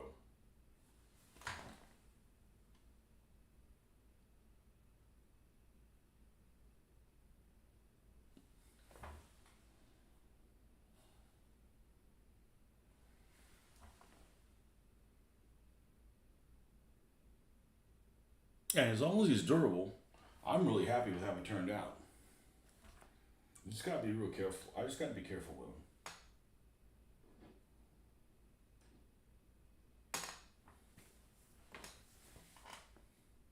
We gotta be careful with that chap. Now I'm gonna go and I'm gonna look for the tweezers. 5.5 was capable of penetrating the top armor of even the cap. Oh yeah. Well, the heaviest armor any tank had on its roof, it might have been maybe might have been 30 millimeters, maybe, and that's like on something like a King Tiger.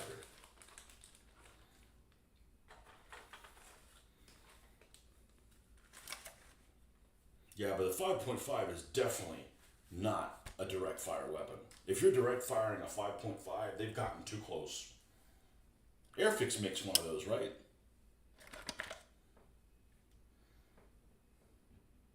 All right. Since we have a British expert, that's you, Jeffrey. I'm not a British expert because I honestly haven't. I haven't built much of their stuff, and it's not that I don't like the British. It's just that I haven't built a lot of their stuff. Let's talk about 25 pounders, okay? Plastic Soldier Company makes a set of 25 pounders with Morris tractors, and they make a set of 25 pounders with the quad tractors. Both of them are very cute. I am a fan of both of those vehicles. They're very attractive. When do you use one and when do you use the other? Will you use both at the same time? Or did one predate the other one? Is that even a thing? Because I was surprised that they even made it. The Morris tractor is not well advertised. Like, I don't really know about it, you know? Like, I didn't even know about those, what's the one the 6-pounder comes with? Those Lloyd something or another? They make this another little carrier or something. Tug those things around. ¿Dónde carajo está? You motherfucker, there you are. Is this it? I hope so, because I'm done looking. It's not. It's the spatula type. Spatula oblongata. Yeah, I bought this little cheapy thing because it has better access to my tools, because I hate moving 4 things out of the way to get to one. Like, I'm not a fan of those type of exercises. But it looks like I'm not getting anywhere. We got some Russian tank parts. Oh, I move them over here. I cleaned up my area and ended up coming up with a bunch of extra bags and stuff that I didn't need. Yeah, I just had extra bags that I just consolidated the other stuff with. Starting to get to the point where I don't want any more shit for a while. Like, my attention's starting to get diverted in too many directions, and I'm not a fan of that. All right. If those Those bitches took my freaking tweezers. I don't know why they would. I don't think that they would. They don't have a history of doing that.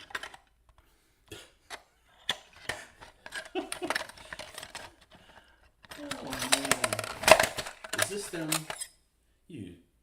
Nope, they're not. They're the cheap version, the cheap inefficient version of them. All right. Well, I gotta find them because I can't pull those little pieces of plastic off of them.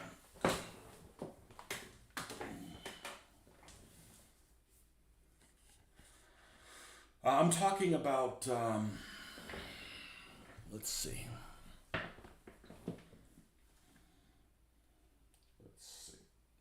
Plastic Soldier Company. Let's go to 172nd.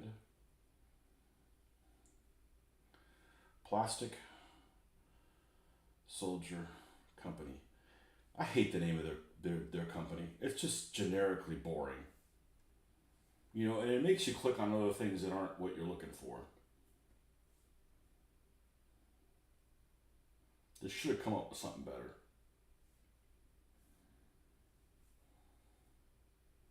Oh, it's the Plastic Soldier Company. Okay, that makes a difference.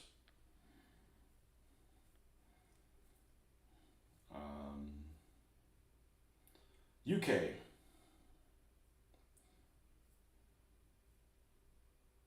$20 mil. The one true scale.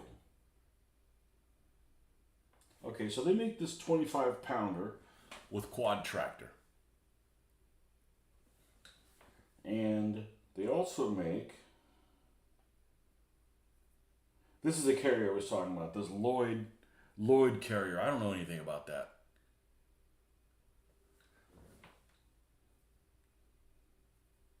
And the other one is, I know these CMPs, these are Canadian trucks.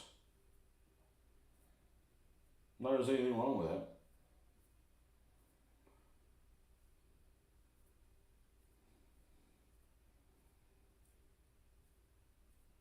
Why can't I find it now?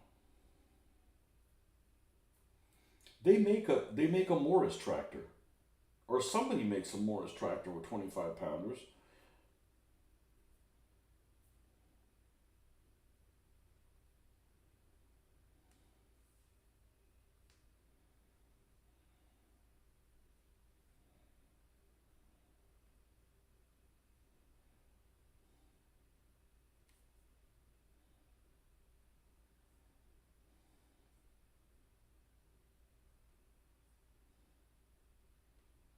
Is it the Italy one? Okay, Italy makes a Morris one. Quad tractor. And it's also shown in the desert.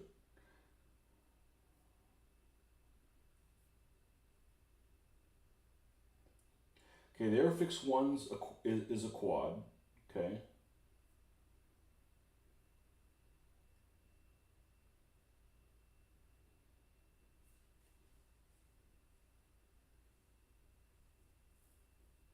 Okay, maybe I got confused.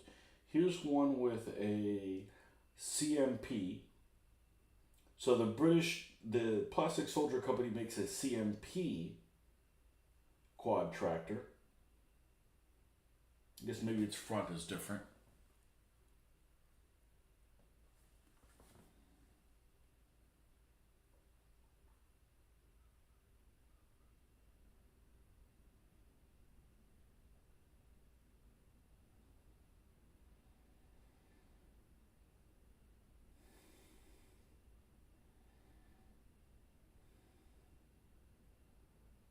Oh, maybe the quads are all Morris's. I don't know. I just don't know anything. I don't know anything about them. I haven't done a deep dive on that. They're just Morris tractors that were built in Canada. So the quad tractor is always a Morris quad?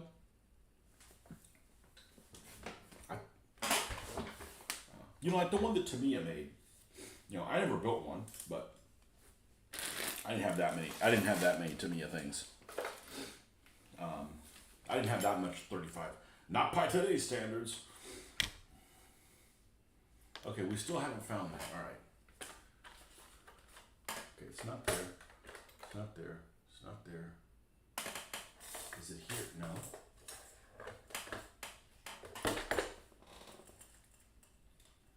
Yeah, see, this is not a good container for this because things get misplaced in here, and they're shallower than in the top. But I'm going to go ahead and start moving these things out. These are these rubber tip ones, which are, I should have returned them. They're shitty.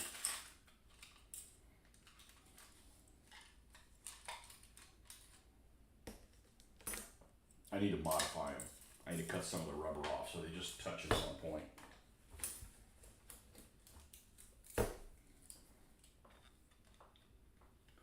Okay, we're gonna put all these in. Yikes, it's loud. I don't know where the hell tweezers are. They're not in here, are they?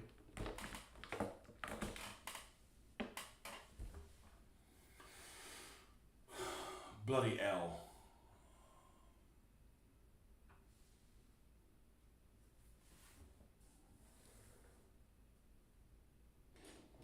Dadgummit. Well,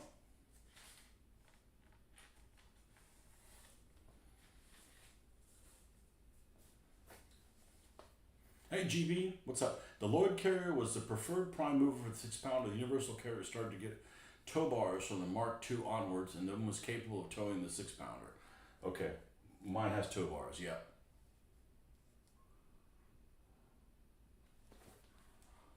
What's up, GB? Hey, we were just talking about Canadian vehicles, and you show up. Ta-da!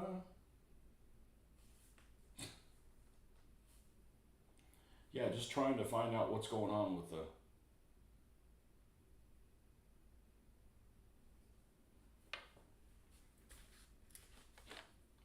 Oh. That's unfortunate. We're going to need that tweezer in our life. Well, you know what I say? Stop looking for it.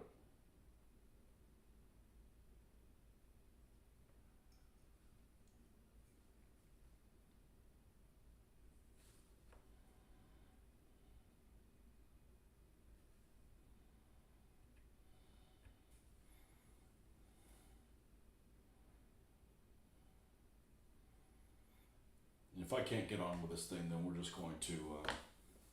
we're going to paint old Hoffman up. We've been talking about painting Hoffman for a while. Even though I don't really need any more standard Germans.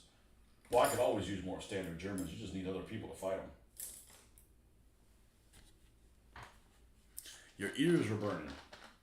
No, we wouldn't say anything bad about them. Most of the Valentines are built in Canada, right? I think so. Not really a fan of Valentines. And not because they're made in Canada, just because, you know. No, I'm not going to give you an offer on these figures that are basically knockoffs of AB figures. You know, this. They sell these things on eBay. There's some Chinese knockoff. Those are AB figures. Made out of resin. And they want $19 for them. Like, that's not a deal, you know? If you're going to give them to me for $2, I might... Nah, I'm not going... I don't need them that bad enough. I don't want to buy stuff like that. So... they're obviously knockoffs.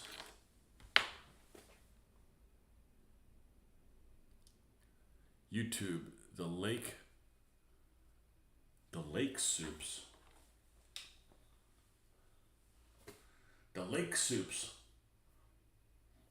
I don't know what you're going. I don't know what you're saying there, boy.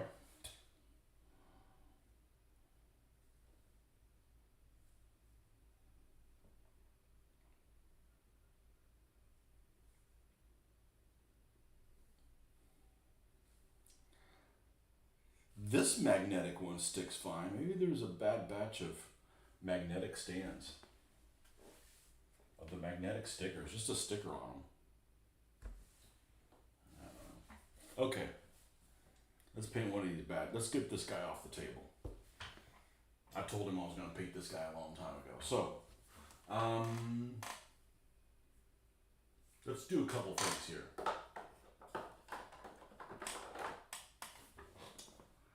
Let's grab the field gray from Cote d'Arms. And the field gray from Mission Models that somebody gave me because they didn't like it. Now, they're probably not exactly the same. They're probably slightly different, and that's what we want. Because even if it's the same color, I don't want them to look like they're the same damn color. And I'm not gonna make him early war with the stone gray trousers, even though I actually like that look better. We're just gonna make him standard field gray all around. Now, I'm gonna go ahead and take this stuff out of the way, because it is just eating at my extra space that I have around here. I'm encroached by my own things.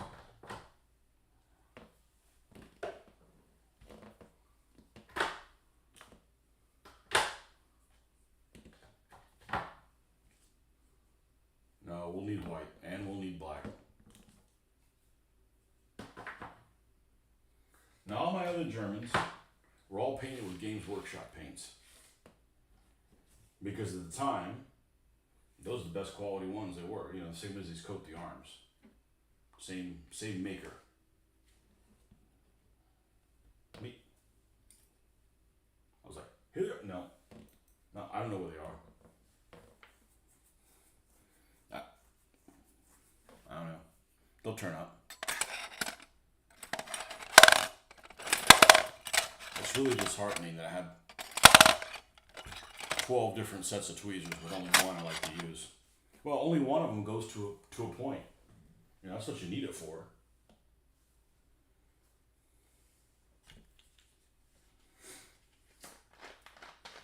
Lake Superior Motor Regiment. Oh, okay.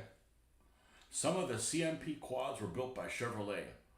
The quad is a generic term for a 4x4 truck. Most of the early quads were built by Morris and Guy.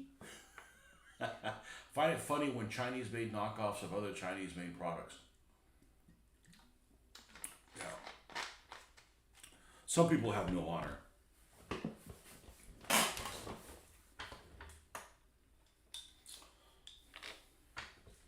As they say in Japan, you bring shame on your family. All right. So we're going to pick one of these for the blouse, and the other one for the trousers. See, I said it in British. Well, what the hell are pants then? What do you guys call pants? That's pants. What, American trousers?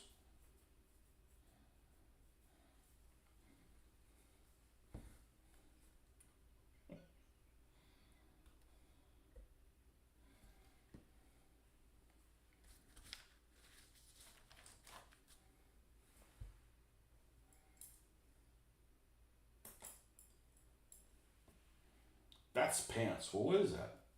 Underwear? What?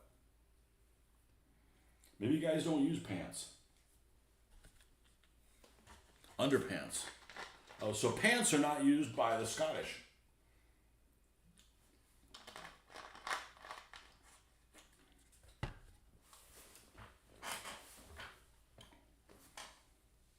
If I'm going into battle, the first article of clothing I'm putting on is underwear. End of story. So I would not make a good Scotsman.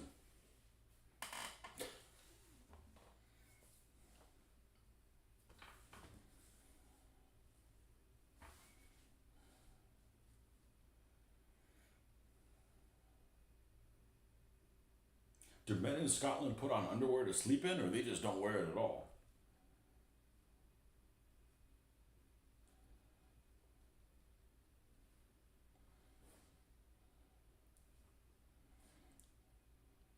No, we need to go darker than that.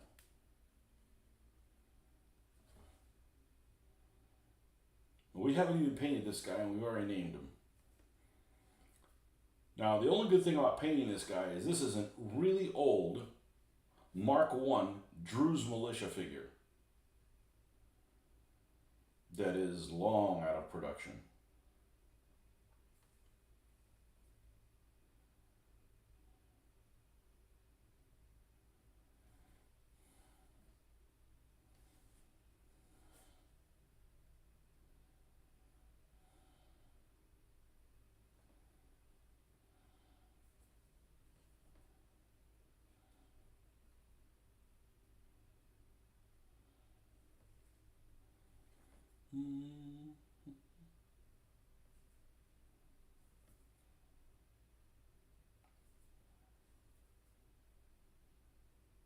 Make sure we got a good coating everywhere.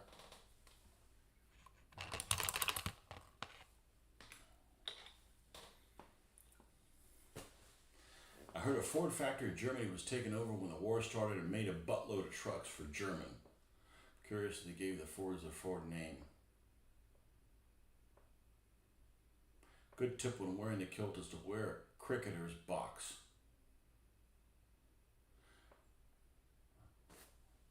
Yeah, I don't think I'll ever wear a kilt. Not my people, not my responsibility.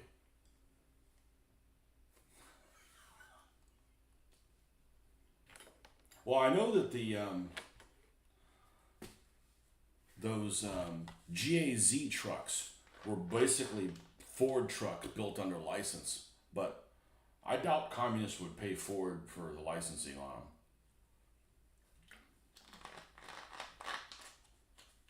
them.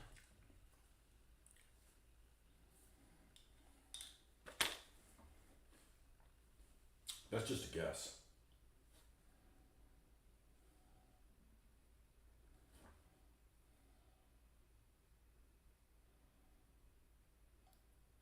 Well, the trucks, the Opel Blitzes, were Opel was owned by, is it GMC or Ford? One of the two.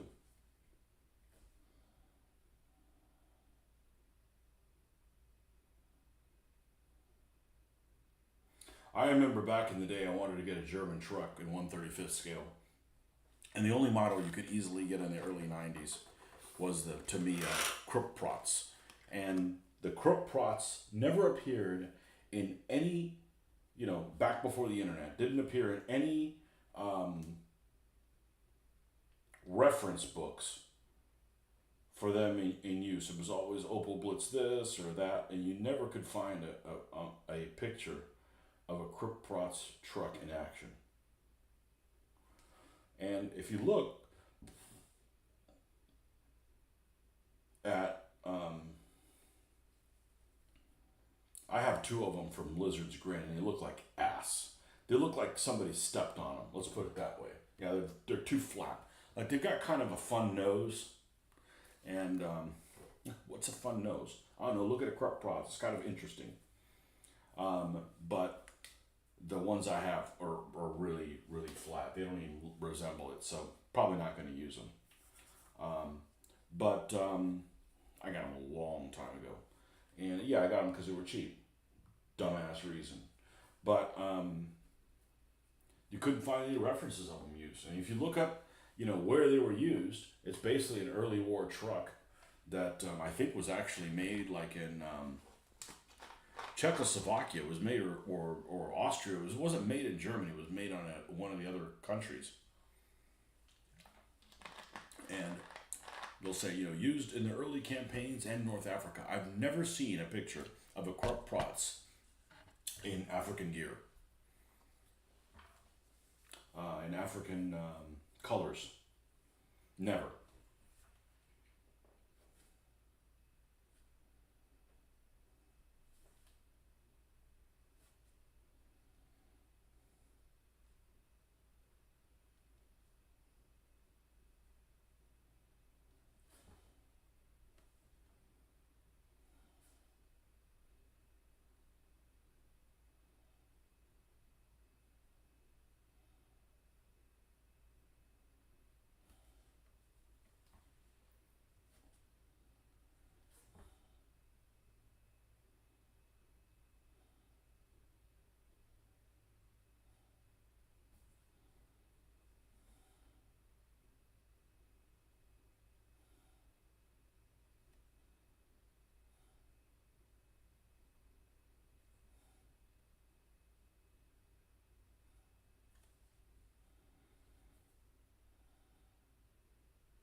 Okay, now we're gonna pull this Mission Models one out.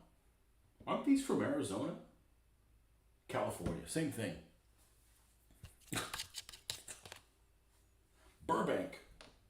Shake well before use. Thanks, Mom.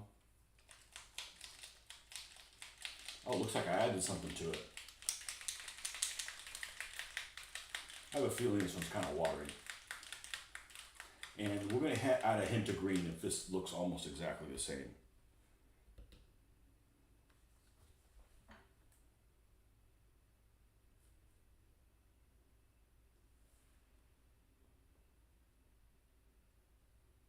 No, it looks greener. Okay, my thoughts exactly. Okay. G917T truck and multi-area half-track made by Ford.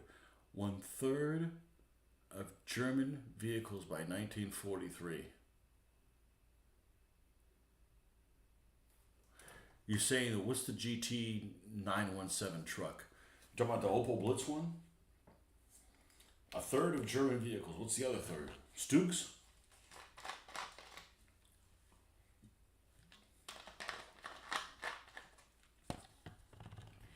I got 3 Opel Blitzes. They're all gray.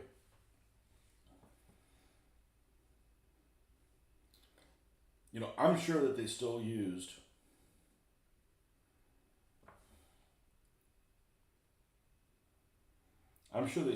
gray German trucks in 1944. You know, they weren't a priority to repaint.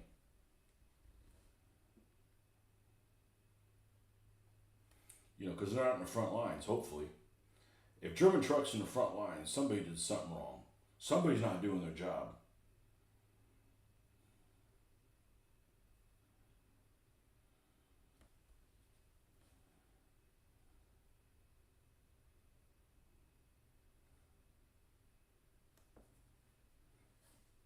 I got 2 or 3 Malteers.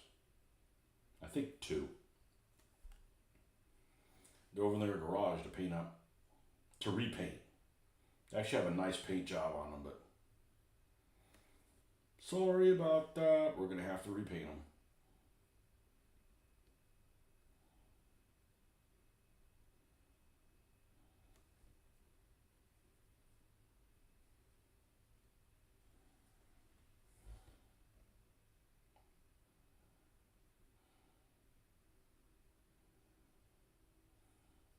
The trucks I don't like are the Steyr ones. They're ugly. They're super, super ugly. They're almost as ugly as a duck. Almost.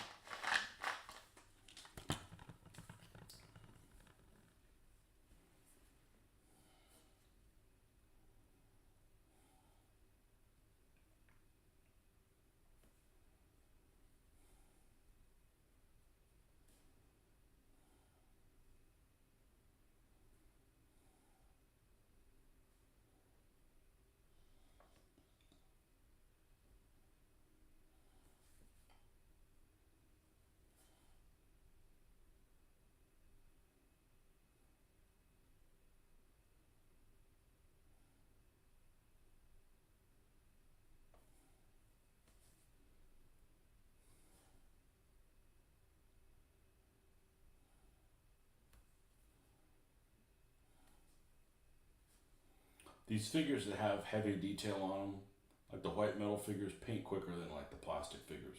So plastic figures are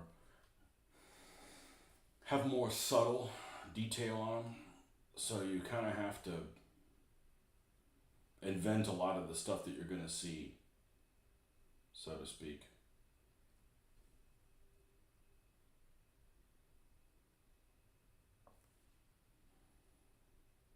Invent the folds, if you will.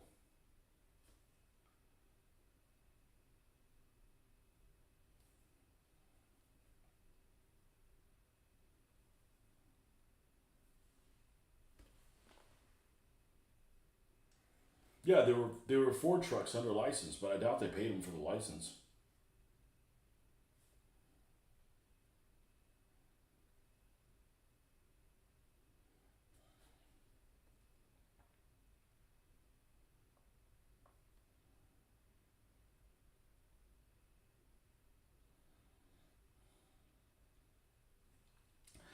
I didn't even add green to this color, and it's definitely greener than the other one.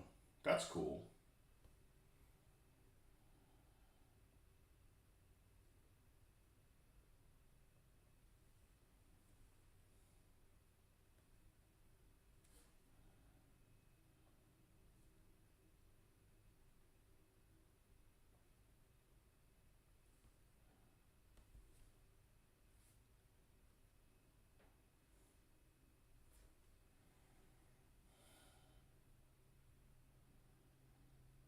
So what you're saying is Ford was making money no matter who was buying stuff, and no matter who won the war, they made money.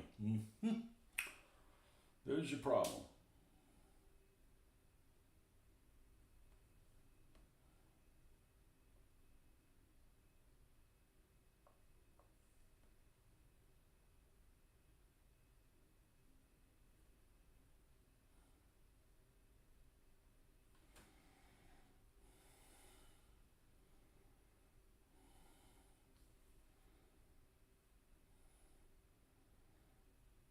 Okay, let's do the face.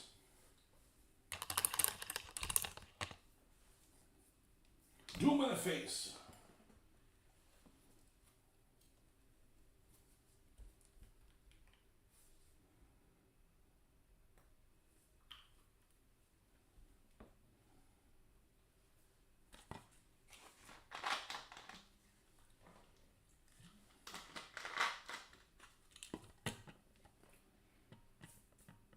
Sunny skin tone.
This guy's almost a candidate to paint eyes on.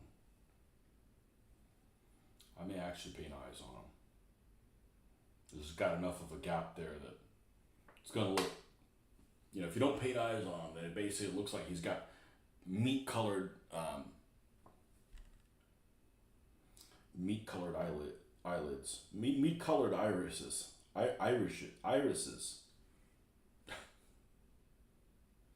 Yeah, that.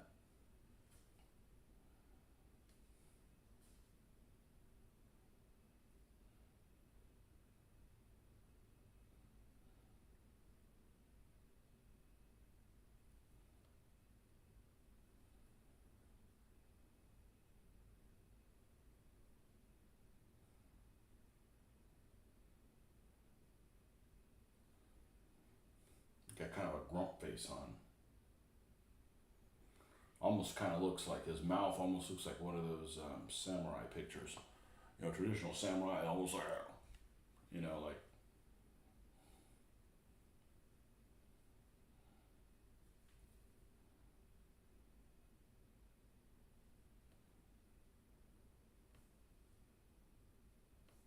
who ate the last sushi roll kind of look.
Got his strap for the helmet on him.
That looks pretty freaking good. It's actually a reasonably decent figure.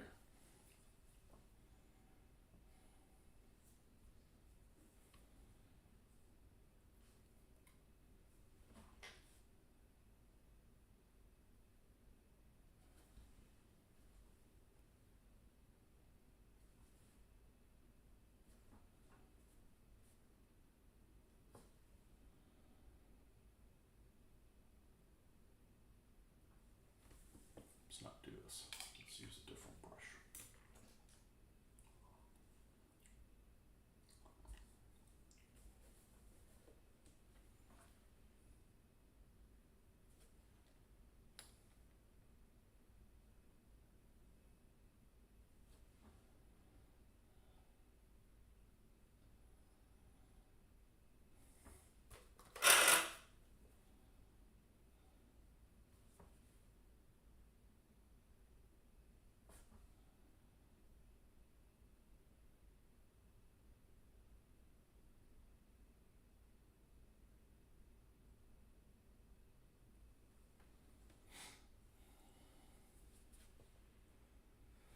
I don't plan on painting eyes, but if it's like really prominent, like I kind of have to.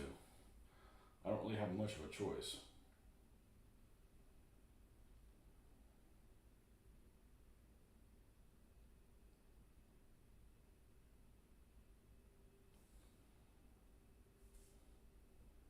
And then what we're gonna do is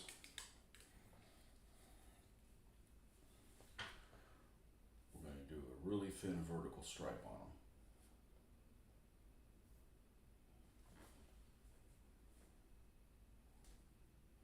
I know this thing's in the way, but I need the extra light. There's nothing going on over here anyways.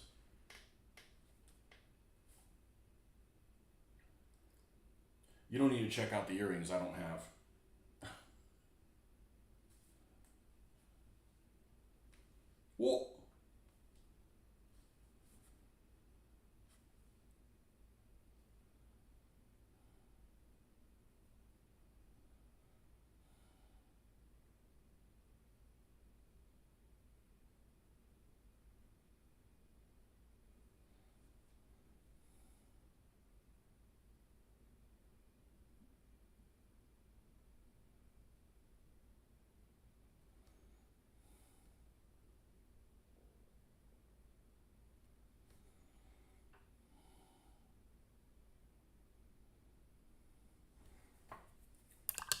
I don't want them to have bug eyes. No, you got to be careful with that. Let's come in with this last color.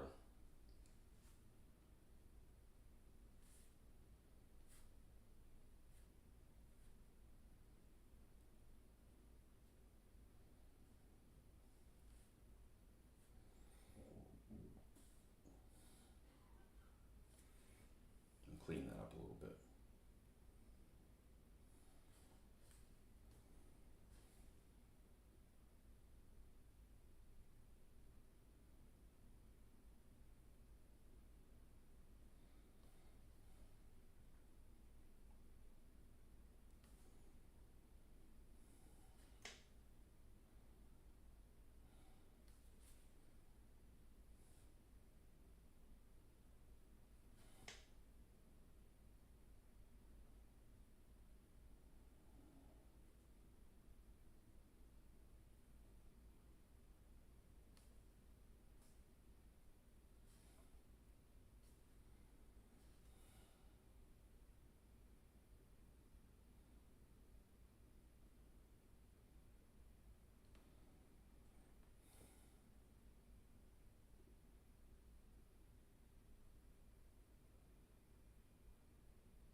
Okay, that looks pretty good. So let's get German gray. I believe is what the color is called from Viejo. Is it this one? Dark gray. That'll work in a pinch, but we want it relatively dark because we're going to end up lightening it up.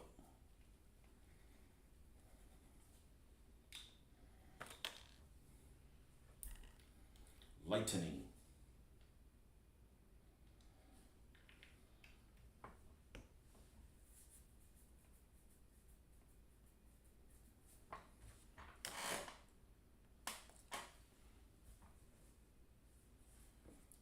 Just want us a little bit.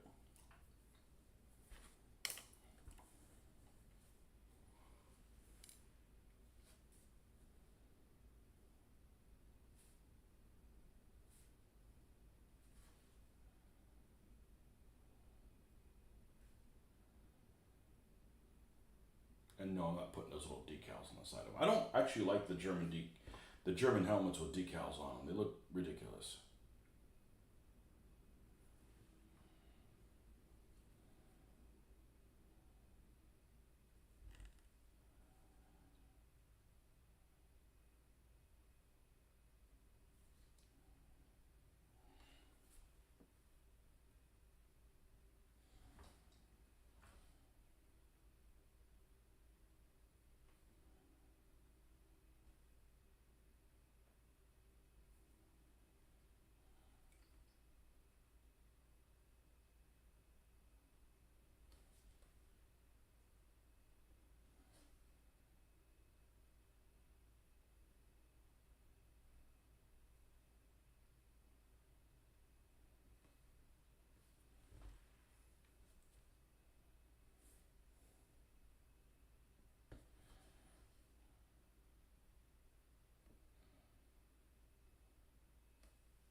Yeah, I got 6 of those GAZ trucks painted.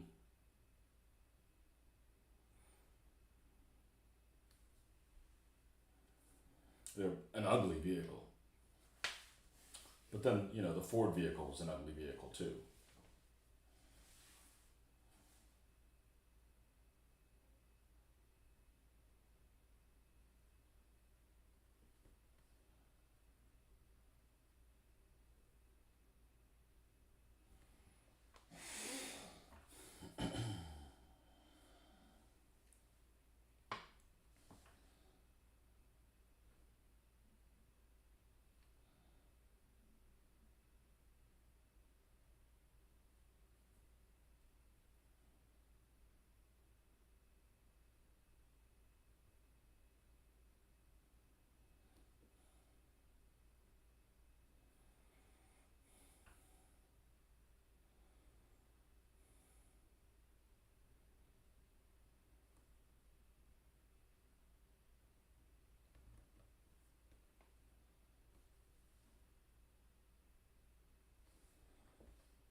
Okay.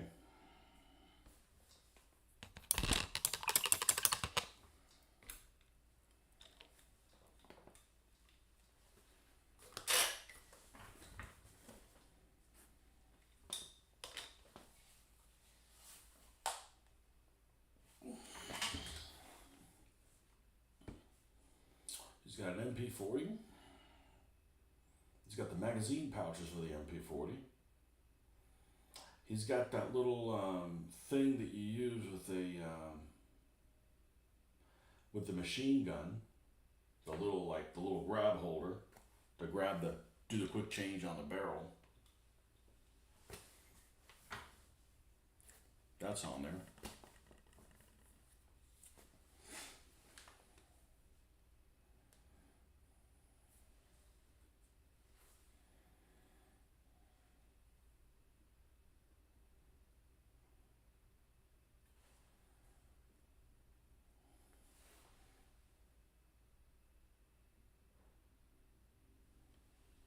Got this guy.